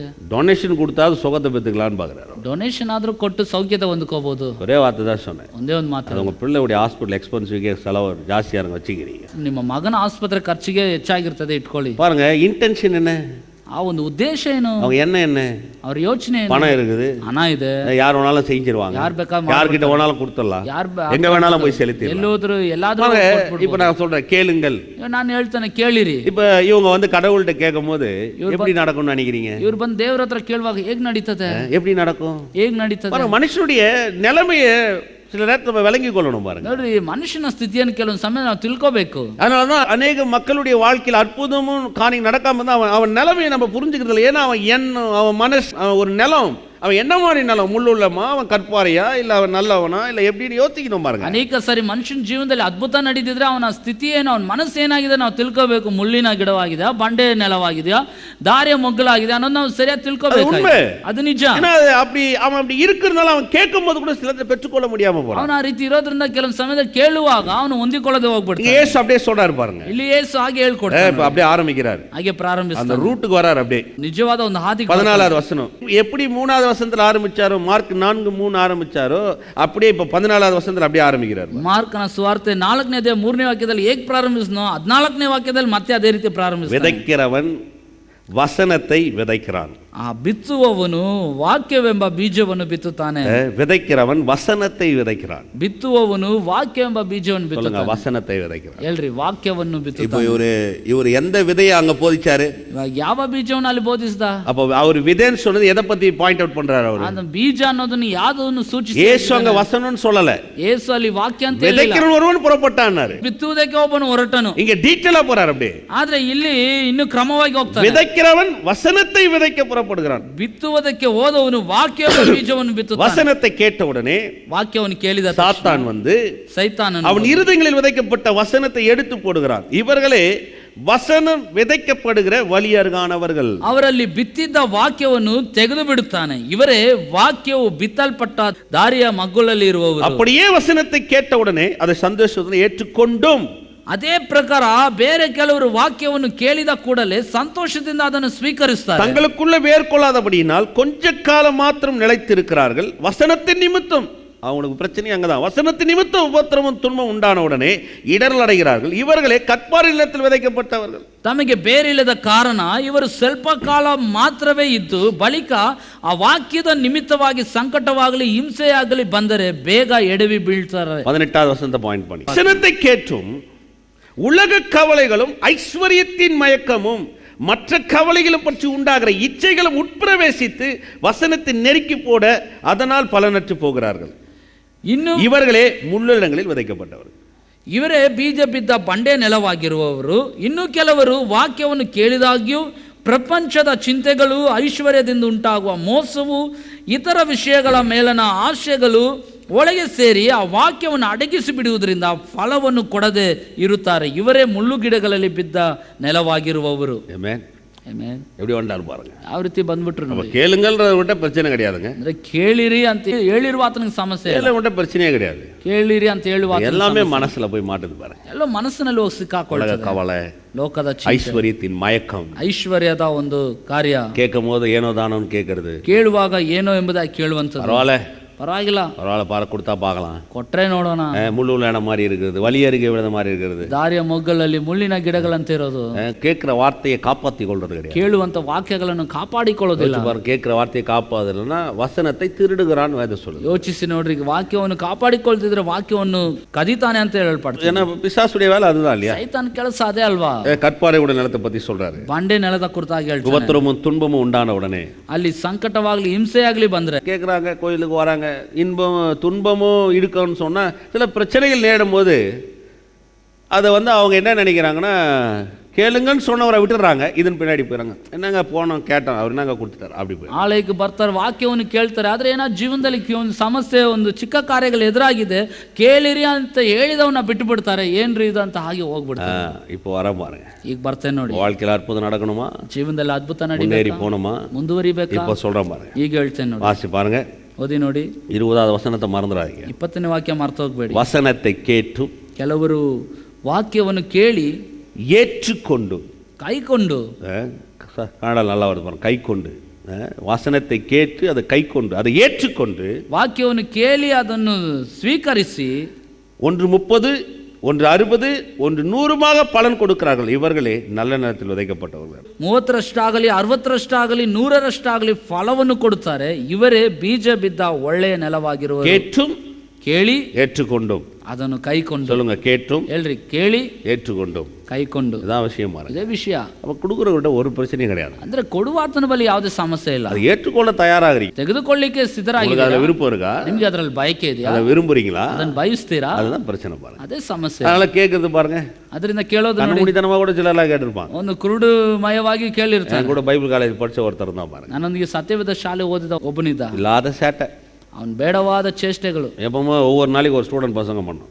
ಪ್ರತಿ ದಿವಸ ಒಬ್ಬೊಬ್ಬ ವಿದ್ಯಾರ್ಥಿ ಪ್ರಸಂಗಿಸಬೇಕು. நான் பிரசங்கம் பண்ணும்போது பார்த்தீங்கன்னா அப்படியே பயங்கரமாக வருவார். அப்படியே அமெரிக்காவிலேருந்து அப்போ தான் ஃப்ளைட்டில் லேண்ட் ஆன மாதிரி அப்படியே டைகி கட்டி அப்படியே அந்த கிழிஞ்ச சட்டை கூட நல்லா போட்டு அப்படியே டைகி அப்படியே நிற்பார். ಪ್ರಸಂಗಿಸುವಂಥ ಸಮಯ ಬರುವಾಗ ನೋಡ್ರಿ, ಅಮೆರಿಕದಿಂದ ವಿಮಾನ ಇಳಿದು ಬಂದಂಗೆ ಆ ರೀತಿ ವಸ್ತ್ರಗಳನ್ನ ಧರಿಸ್ಕೊಂಡು ಟೈ ಎಲ್ಲ ಕಟ್ಕೊಂಡು ಬಂದು ಹಾಗೆ ಹೇಳ್ತಾರೆ. 1 கிலோ பவுடர் மூஞ்சில பூசினு 1 kg ಪೌಡರ್ ನಮ್ಮ ಮುಖದಲ್ಲಿ ಹಾಕೊಂಡು யாராவது ஒரு பிரசங்க யாரோடைய அப்படியே அந்த இதை கொண்டு வருவான். ಯಾರಾದ್ರೂ ಒಬ್ಬ ಪ್ರಸಂಗಿಕನ ಅದೇ ರೀತಿಯಾದ ಒಂದು ಕಾರ್ಯವನ್ನು ತರ್ತಿದ್ದ. அவன் பேசின வசனம் அந்த ஒரே ஒரு வார்த்தை தான் கிட்டத்தட்ட பார்த்தீங்கன்னா 2 வருஷம் பிரசங்கம் பண்ணாங்க. ಅವನು ಮಾತಾಡಿದ ಒಂದೇ ಒಂದು ವಾಕ್ಯ ನೋಡ್ರಿ ಹತ್ತತ್ರ 2 ವರ್ಷ மனுஷன் அப்பத்தினால மாத்திரமல்ல தேவனுடைய வாயிலிருந்து புறப்படும் ஒரு வார்த்தையால பிழைப்பான் என்று எழுதியிருக்கிறதே. ರೊಟ್ಟಿ ತಿಂದ ಮಾತ್ರವಲ್ಲ ದೇವರ ಬಾಯಿಂದ ಹೊರಡುವ ಮಾತಿನಿಂದ ಮನುಷ್ಯನು ಬದುಕ್ತಾನೆ ಎಂಬುದಾಗಿ நாம் பிழைப்பது வார்த்தையினாலே.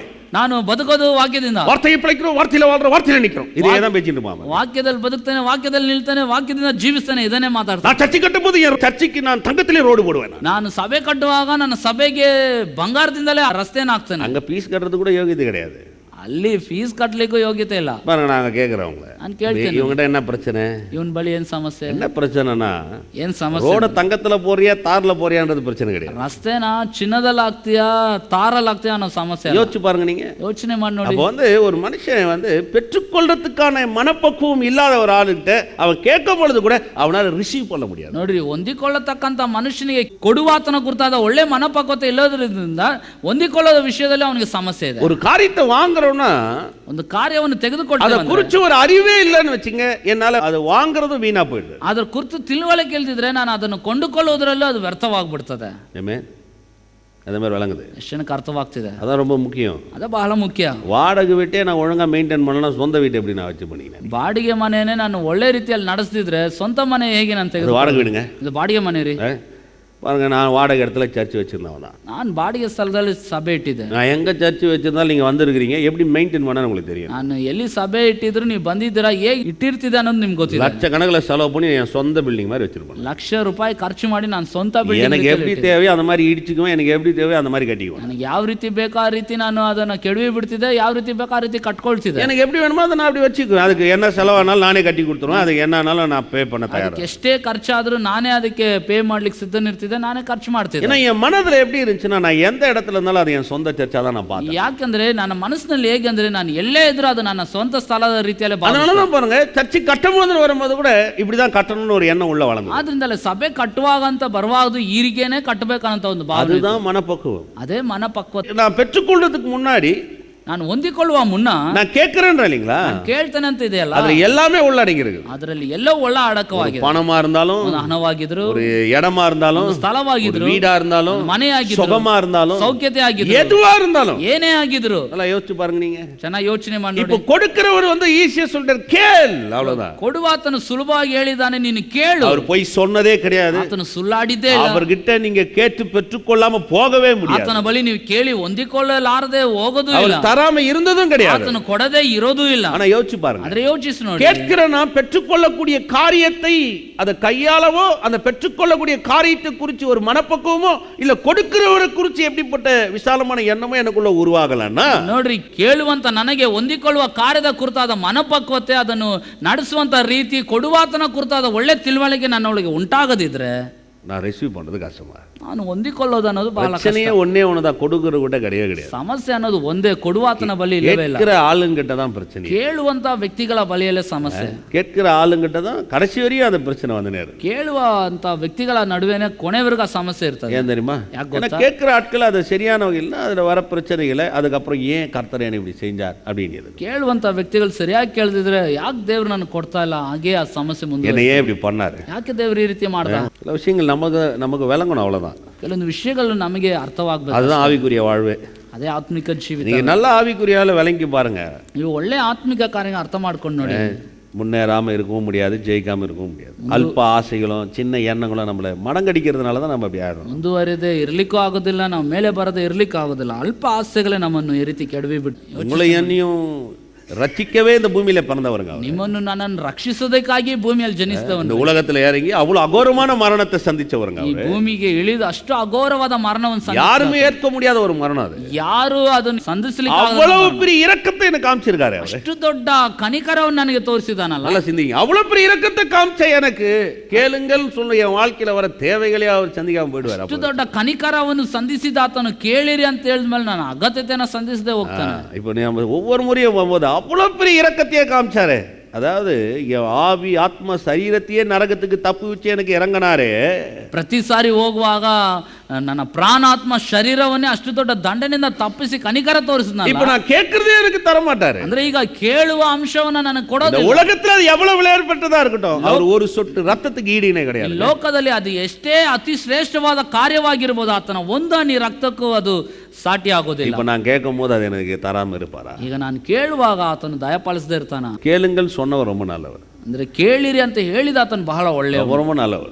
ತುಂಬಾ ಒಳ್ಳೆಯವನು. ஆனால் கேட்கிற நம்ம தான் பாருங்க, ಅಂದ್ರೆ ಕೇಳುವಂತ ನಾವುಗಳೇ ನೋಡಿ நம்முடைய மனசு என்ன இருக்குதுன்னு யோசிக்கணும். ನಮ್ಮ ಮನಸ್ಸಿನಲ್ಲಿ ಏನಿದೆ ಅನ್ನೋದು அந்த பிரச்சனை தீர்ந்துட்டா, ಸಮಸ್ಯೆ ನೀಗ್ಬಿಟ್ರೆ ஆண்டவரே ದೇವ್ರೆ அப்புறம் நீங்கிடுச்சுன்னா ನೀಗೋಗ್ಬಿಟ್ರೆ சொல்லுங்க, நீங்கிடுச்சுன்னா ಹೇಳ್ರಿ ನೀಗೋಗ್ಬಿಟ್ರೆ அப்புறம் என்ன பண்ணுவீங்க? ನಂತರ ಏನು? அதுக்கப்புறம் நீங்கள் பாருங்கள், அந்த நடவடிக்கைகளே வேற மாதிரி இருக்கும். ನಂತರ ನೋಡ್ರಿ ಅವರ ನಡತನೆ ಬೇರೆ ರೀತಿ. சிலர்லாம் பார்த்துருக்கோம் பாருங்க, ಕೆಲವೊಬ್ರನ್ನೆಲ್ಲ ನೋಡಿದ್ದೇನೆ, பல வருஷம் பிரச்சனையில் இருந்திருக்கிறான், ಹಲವು ವರ್ಷ ಸಮಸ್ಯೆಯಲ್ಲಿ ಇದ್ದಿರ್ತಾರೆ, சும்மா ஒரு அற்புதம் நடந்திருக்கும், அவ்வளோதான். ಒಂದು ಅದ್ಭುತ ನಡೆದು ಬಿಡ್ಲಿ, அது ஒன்றே ஒன்று பார்த்தீங்கன்னா ஷோல்டர்லாம் மேலே வந்துடும். ಅದು ಒಂದೇ ಒಂದು ನಡೆದು ಬಿಟ್ರೆ ಸರ್ ಭುಜ ಎಲ್ಲ ಸ್ವಲ್ಪ ಮೇಲೆ ಬಂದು ஆளே மாறிடும், கேரக்டரே மாறிடும், எண்ணமே பேச்சே மாறிடும். ವ್ಯಕ್ತಿ ಆತನ ಗುಣಾತಿಶಯನೇ ಆತನ ಮಾತುಗಳೇ ಬದಲಾಗ್ಬಿಡ್ತದೆ, அப்படியே தோரணையே வேற மாதிரி ஆயிடும், ಅವರ ರೂಪನೇ ಬದಲಾಗ್ಬಿಡ್ತದೆ. நானே யோசிச்சேன், 3 வருஷமா இவ்வளோ பெரிய பிரச்சனையில் இருந்தாலும் இப்போ இப்படி டக்குன்னு இப்படி ஆயிட்டானேன்ற. ನಾನೇ ಯೋಚನೆ ಮಾಡಿ, ಏನೋ 3 ವರ್ಷದಿಂದ ಇಷ್ಟು ದೊಡ್ಡ ಸಮಸ್ಯೆಲಿದ್ದ ಈ ಕ್ಷಣ ಮಾತ್ರದಲ್ಲಿ ಈ ರೀತಿ ಆಗ್ಬಿಟ್ನಲ್ಲ. இல்லை கிறிஸ்தவங்களாம் பாருங்க இவ்வளோ பேசுவாங்க, அப்படியே ಒಂದು ಕ್ರೈಸ್ತರೆಲ್ಲ ನೋಡಿ ಇಷ್ಟು ದೊಡ್ಡದಾಗಿ ಮಾತಾಡ್ತಾರೆ, கர்த்தருக்கு ஸ்தோத்திரம், ದೇವರಿಗೆ கர்த்தர் பண்ணார், ದೇವರು அப்படி இது ஆச்சரியமா. ಅದು ஆனால் வாழ்க்கையில் போய் நீங்கள் பார்த்தீங்கன்னா அந்த மனதில் வந்திருக்கிற அந்த மாற்றத்தை நீங்கள் ಎಲ್ಲೆಲ್ಲೋ பார்க்கலாம். ಆದರೆ ಅವ್ರ ಜೀವನದಲ್ಲಿ ಬರಬೇಕಾದ ಬದಲಾವಣೆ ಒಂದು ಕನದಷ್ಟು ನೋಡ್ಲಿಕ್ಕೆ ಆಗೋದಿಲ್ಲ. அதனால் சில நேரத்தில் கிறிஸ்தவங்களை வச்சு கர்த்தரை போய் இடம் போட்டுறாதீங்க. ಆದ್ರಿಂದ ಕೆಲವೊಂದು ಸಮಯದಲ್ಲಿ ಕ್ರೈಸ್ತರನ್ನ ಇಟ್ಟು ದೇವ್ರನ್ನ ಲೆಕ್ಕಾಚಾರ ಮಾಡಬೇಡಿ. ஒரு கர்த்தருக்காக பிரதர் அப்படின்னு வாங்குவாங்க. இவர் கர்த்தனிಗಾಗಿ பிரதர் ಎಂಬುದಾಗಿ அது முள்ளுள்ள இருதயமாக இருந்திருக்கலாம், இல்லை அது கற்பாறை இருதயமாக இருந்திருக்கலாம், இல்லை வலியறிக விதைக்கப்பட்ட இருதயமாக இருந்திருக்கலாம். நீங்கள் யோசிச்சு பாருங்க, கடவுள் வந்து எவ்வளோ நல்லவர், அவர் எவ்வளோ இரக்கம் உள்ளவர், நீங்கள் யோசிச்சு பாருங்க. ದಾರಿಯ ಮೊಗ್ಗಲಲ್ಲಿರೋ ಹೃದಯ ಆಗಿರ್ಬೋದು, ಮುಳ್ಳಿನ ಗಿಡದಂತೆ ಹೃದಯ ಆಗಿರ್ಬೋದು, ಬಂಡೆ ಮೇಲೆ ಬಿದ್ದಂತ ನೆಲದ ಹೃದಯ ಆಗಿರ್ಬೋದು, ಆದರೆ ದೇವರ ಕನಿಕರ ನೋಡ್ರಿ ಎಷ್ಟು ದೊಡ್ಡದಾಗಿದೆ. ரொம்ப வருஷத்துக்கு முன்னாடி ஒரு அம்மா பாருங்க, ஒரு வீட்டில் வேலை செஞ்சுருந்துச்சு. ಹಲವು ವರ್ಷಗಳ ಹಿಂದೆ ಒಂದು ಅಮ್ಮ ಒಂದು ಮನೇಲಿ ಕೆಲಸ ಮಾಡ್ತಿದ್ರು. சபை ஆரம்பிச்ச புதுசு அது. ಆಗ ಸಭೆ ಪ್ರಾರಂಭಿಸಿದ ಹೊಸದು. சம கடன் பிரச்சனை அது. ಬಹಳ ಸಾಲದ ಸಮಸ್ಯೆ ಅವ್ರಿಗೆ. அப்போ அந்த வீட்டில் இருந்த ஓனரே கூப்பிட்டு, அந்த அம்மாவோட கடன் நான் அடைக்கிறேன், நீங்கள் போய் அந்த கடன்காரன்ட்ட பேசி வட்டியெல்லாம் கழிச்சு ஏதோ அமௌண்ட்டை செட்டில் பண்ணிடுங்க. ಆ ಮನೆ ಯಜಮಾನ್ ನನ್ನನ್ನು ಕರೆದು ಅವ್ರಿಗಿರೋ ಸಾಲ ಎಲ್ಲ ತೀರಿಸ್ಬಿಡ್ತೇನೆ, ஒரு அமௌண்ட் கொடுக்குறேன், ಒಂದು ಹಣವನ್ನು ಕೊಡ್ತೇನೆ, வட்டி கீட்டியெல்லாம் நீங்கள் கொஞ்சம் எல்லாம் கழிச்சுட்டு என்ன அசல் அது மட்டும் செய்கிற மாதிரி எதாவது பண்ணிட்டு வாங்கல பாஸ். ಬಡ್ಡಿ ಎಲ್ಲ ಕಟ್ಬಿಟ್ಟು ಅಸಲ್ ಏನು ಮಾಡ್ಬೇಕು ಅದು ಸ್ವಲ್ಪ ನೀವು ಮಾಡ್ಬಿಟ್ಟು ಬನ್ನಿ ಫಸ್ಟ್ ಅಂತ ಹೇಳಿ. அதுக்கு முன்னாடி பார்த்தீங்கன்னா நான் சபை ஆரம்பித்தேன் 2004 இருக்கும் அது நடந்து. அந்த நேரத்தில் பார்த்தீங்கன்னா அந்த அம்மா வீட்டுக்கும் என் சபைக்கும் 2 பஸ் பிடிச்சி வரணும். ನೋಡಿ 2004ರಲ್ಲಿ ನಾನು ಸಭೆ ಪ್ರಾರಂಭಿಸಿದೆ. ಆ ಅಮ್ಮ ಮನೆಗೂ ನನ್ನ ಸಭೆಗೂ 2 ಬಸ್ಸು ಪ್ರಯಾಣ ಮಾಡಿ. வீட்டில் வேலை செய்கிற அந்த ஓனர் வந்து எனக்கு ஃப்ரெண்டுன்னு அதுக்கு நல்லா தெரியும். ಆ ಮನೆ ಕೆಲಸ ಮಾಡ್ತಿದ್ರಲ್ಲ, ಆ ಮನೆ ಯಜಮಾನ ನನಗೆ ಸ್ನೇಹಿತ ಅನ್ನೋದು ಅವ್ರಿಗೆ ಚೆನ್ನಾಗಿ ಗೊತ್ತಿತ್ತು. நானும் சரி இவ்வளோ தூரம் மனம் இறங்குறானே நம்ம போயிடக்கூடாதா என்னையா அப்படின்னு சொல்லி நானும் போய் அந்த வட்டிக்காரனை கூப்பிட்டு அவன்கிட்ட பேசி அவனுக்கு எல்லாம் சொல்லி அவன்கிட்ட அப்படியே முடிய வச்சு வசனத்தெல்லாம் காமிச்சு கர்த்தர் கொண்டுருவார், நீ இப்படிலாம் பண்ணாதன்னெல்லாம் மிரட்டி கிரட்டி வட்டியை குறைச்சான். அப்படி ಮನುಷ್ಯನೇ ಇಷ್ಟು ಕನಿಕರ ಪಡ್ತಾನಲ್ಲ, ನಾನು ಏನೋ ಮಾಡ್ಬೇಕಂತ ಹೋಗಿ ಕೊಟ್ಟಾತನ ಹತ್ರ ಹೋಗಿ ನೀನು ಯಾಕವ ಬಡ್ಡಿ ಕೇಳ್ತೀಯ, ದೇವ್ರ ವಾಕ್ಯನ ತೋರಿಸಿ ಇದೆಲ್ಲ ಹಿಂಗೆ ಮಾಡಬಾರ್ದು ಅಂತೆಲ್ಲ ಹೇಳಿ ಅವನಿಗೆ வட்டியெல்லாம் வாங்கினா கர்த்தர் ஒன்று அடிச்சிருவாரு, மிரட்டி கிரட்டி அப்படியே குறைச்சி அந்த அம்மாவுக்கு தேவை காமிச்சு எல்லாம் சொல்லி முடிச்சுட்டு வந்தேன். ಬಡ್ಡಿ ಎಲ್ಲ ತೆಗೆದುಕೊಳ್ಬಾರ್ದಪ್ಪ, ದೇವ್ರು ಮತ್ತೆ ವಾಕ್ಯ ಎಲ್ಲ ತೋರಿಸಿ ಅವನಿಗೆ ಎಚ್ಚರಿಕೆ ತೋರಿಸ್ಮೇಲೆ ಸ್ವಲ್ಪ ಎಲ್ಲ ಕಡಿಮೆ ಮಾಡಿ ಮಾತಾಡ್ಬಿಟ್ಟು ಬಂದೆ. அதனால ஒத்துக்குனா சரி அங்கேயே எல்லாம் செட்டில்மெண்ட் பண்ணிட்டு ಸರಿ ಅಲ್ಲೇ ಎಲ್ಲವನ್ನು ನಾನು ಸೆಟಲ್ಮೆಂಟ್ ಮಾಡಿ நானும் வந்துட்டேன் பாருங்க.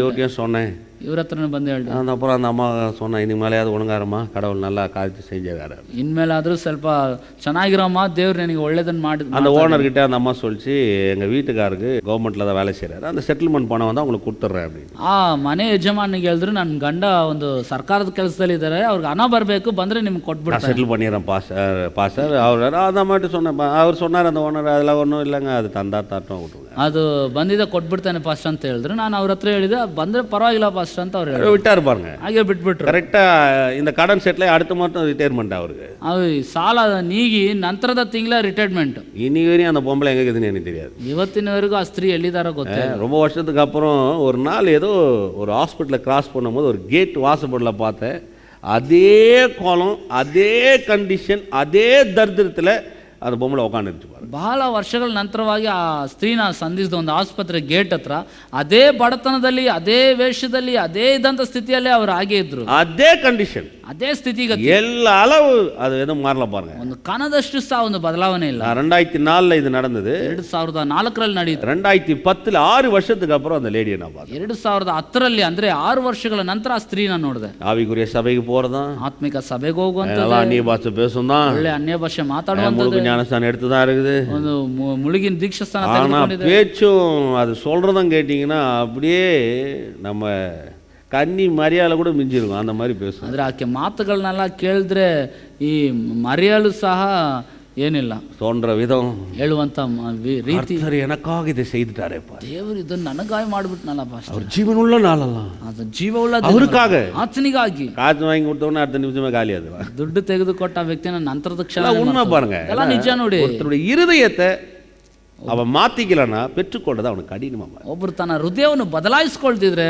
ಹೊಂದಿಕೊಳ್ಳುವಂಥದ್ದು ಬಹಳ ಕಷ್ಟವಾಗ್ಬಿಡ್ತದೆ. யோசிச்சு பாருங்க. ಯೋಚನೆ ಮಾಡಿ, கடவுள் செய்ய மாட்டாரா? ದೇವರು ಮಾಡೋದಿಲ್ವಾ? தூக்க மாட்டாரா? ಎತ್ತೋದಿಲ್ವಾ? நன்மை செய்யறது இல்லையா? ಶುಭವನ್ನು ಉಂಟು நம்மள ಮಾಡೋದಿಲ್ವಾ? ஆசீர்வதிக்க மாட்டாரா? ನಮ್ಮನ್ನು ಆಶೀರ್ವದಿಸೋದಿಲ್ವಾ? அப்புறம் மாதிரி நம்மள ஆசீர்வதிக்க இந்த பூமியில யாருங்க இருக்கு? ಆತನಾಗಿ ನಮ್ಮನ್ನು ಆಶೀರ್ವದಿಸಲಿಕ್ಕೆ ಭೂಮಿಯಲ್ಲಿ ಯಾರು ಇಲ್ಲ. நம்ம இருதயம் பாருங்க அந்த மாதிரி.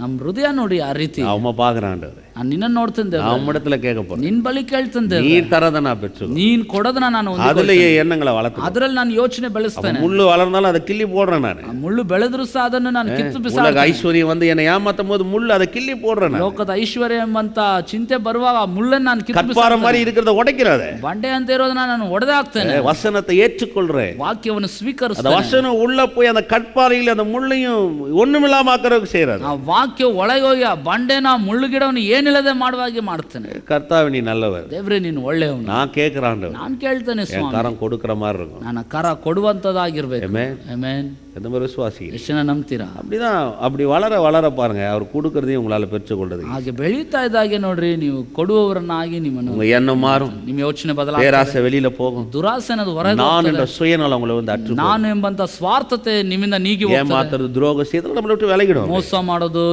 ಏಮಾರಿಸೋದು, ಇದೆಲ್ಲ ನಮ್ಮನ್ನು ಬಿಟ್ಟು ಹೋಗ್ತದೆ. கடவுள்கிட்ட நிக்கலாம், அப்படியே போய் ದೇವ್ರ ಮುಂದೆ ನಿಲ್ಬೋದು.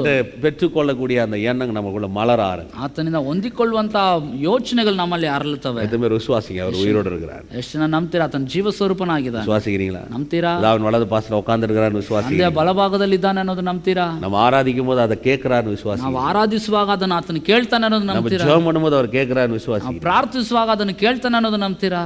அவர் உயிரோடு இருக்கிறாருங்க. ಆತನ ಜೀವದಿಂದ ಇದ್ದಾನೆ. ஏன்னா உயிரோடு இருக்கிறார். ಜೀವದಿಂದ ಇದ್ದಾನೆ. உயிரோடு இருக்கிறவர் நம்மளோட உயிருக்கு தேவையான இந்த உலகத்துல வாழக்கூடிய இந்த வாழ்க்கைக்கு தேவையான எல்லாத்தையும் அவர் அருளாதிருப்பது. ನಾವು ಜೀವದಿಂದ ಇರುವಾತನು ಜೀವದಿಂದ ಇರುವ ನಮಗೆ ನಮ್ಮ ಜೀವನಕ್ಕೆ ಬೇಕಾದದನ್ನು ಕೊಡದೇ ಇರೋದು ಹೇಗೆ? ஆமென். ಆಮೆನ್. விசுவாசிக்கிறீங்களா? ನಂಬ್ತೀರಾ? ரொம்ப சிம்பிள். ಬಹಳ ಸುಲಭ. கேட்டு பாருங்க. ಕೇಳಿ ನೋಡಿ. ஆனா கேட்கும் போது ಕೇಳುವಾಗ கேட்கிறவர் யாருன்றதை அறிஞ்சுக்கொள்ளுங்க. ಕೇಳುವಂತವನ ಕುರಿತ ಯಾರು ಎಂಬುದಾಗಿ அவர் எதை சொல்ல வரான்னு அறிந்துக்கொள்ளுங்க. ಆತನ ಏನನ್ನು ಹೇಳಲಿಕ್ಕೆ ಬರ್ತಾನೆ ಅನ್ನೋದು ತಿಳ್ಕೊಳ್ಳಿ. எண்ணங்கள் மனவக்குவங்கள் எல்லாம் அவரை மாதிரி மாற்றிக்கொள்ளுங்க. ನಮ್ಮ ಯೋಚನೆಗಳು ಮನೋಭಾವಗಳನ್ನೆಲ್ಲ ಆತನಾಗಿ ನಾವು அவரை மாதிரி மாற்றிக்கொள்ளுங்க. ಆತನಾಗಿ உள்ள ಬದಲಾಯಿಸಿ மாற்றுதல், அந்த மாறுதலை ஏற்படுவதற்கு செயல்பட்டு ಆ ಬದಲಾವಣೆ ಉಂಟು ಮಾಡೋದಕ್ಕಾಗಿ ನಾವು ಕ್ರಿಯೆ ಮಾಡಿ ನೋಡಿ. அதுக்கு தான் பவுலுக்கு சொல்றாரு, அவர் கிருபை எனக்கு போதும். ಅದಕ್ಕೆ ಪೌಲನಿಗೆ ಹೇಳ್ತಾನೆ, ಆತನ ಕೃಪೆ ನನಗೆ ಸಾಕು. அதை ரிசீவ் பண்றோம். நான் ಅದನ್ನು ನಾನು ಸ್ವೀಕರಿಸ್ತೇನೆ. எந்த இடத்துலலாம் பலவீனமா இருக்கோ, ಯಾವ ಸ್ಥಳದಲ್ಲೆಲ್ಲ ಬಲಹೀನನಾಗಿದ್ದೇನೆ, அவர் கிருபை அங்கே அலோ பண்ணும்போது அது என்ன பலனா மாற்றும். ಅಲ್ಲಿ ಆ ಕೃಪೆನ ನಾನು ಸ್ವೀಕರಿಸುವಾಗ ಅದು ನನಗೆ ಬಲ ಸ್ವರೂಪವಾಗಿದೆ. இந்த இடத்துல எனக்கு பலன் வேணும் ஆண்டவர், ಈ ಸ್ಥಳದಲ್ಲಿ ನನಗೆ ಬಲ ಬೇಕು. அந்த கிருபையை பேசுறேன், ಅಲ್ಲಿ ಕೃಪೆಯನ್ನು ಮಾತಾಡ್ತಾರೆ, பலவீனம் மாறாரு. ಆ ಬಲಹೀನತೆ ನೀಗಿ ಹೋಗ್ತದೆ. ஆமென். ಆಮೆನ್.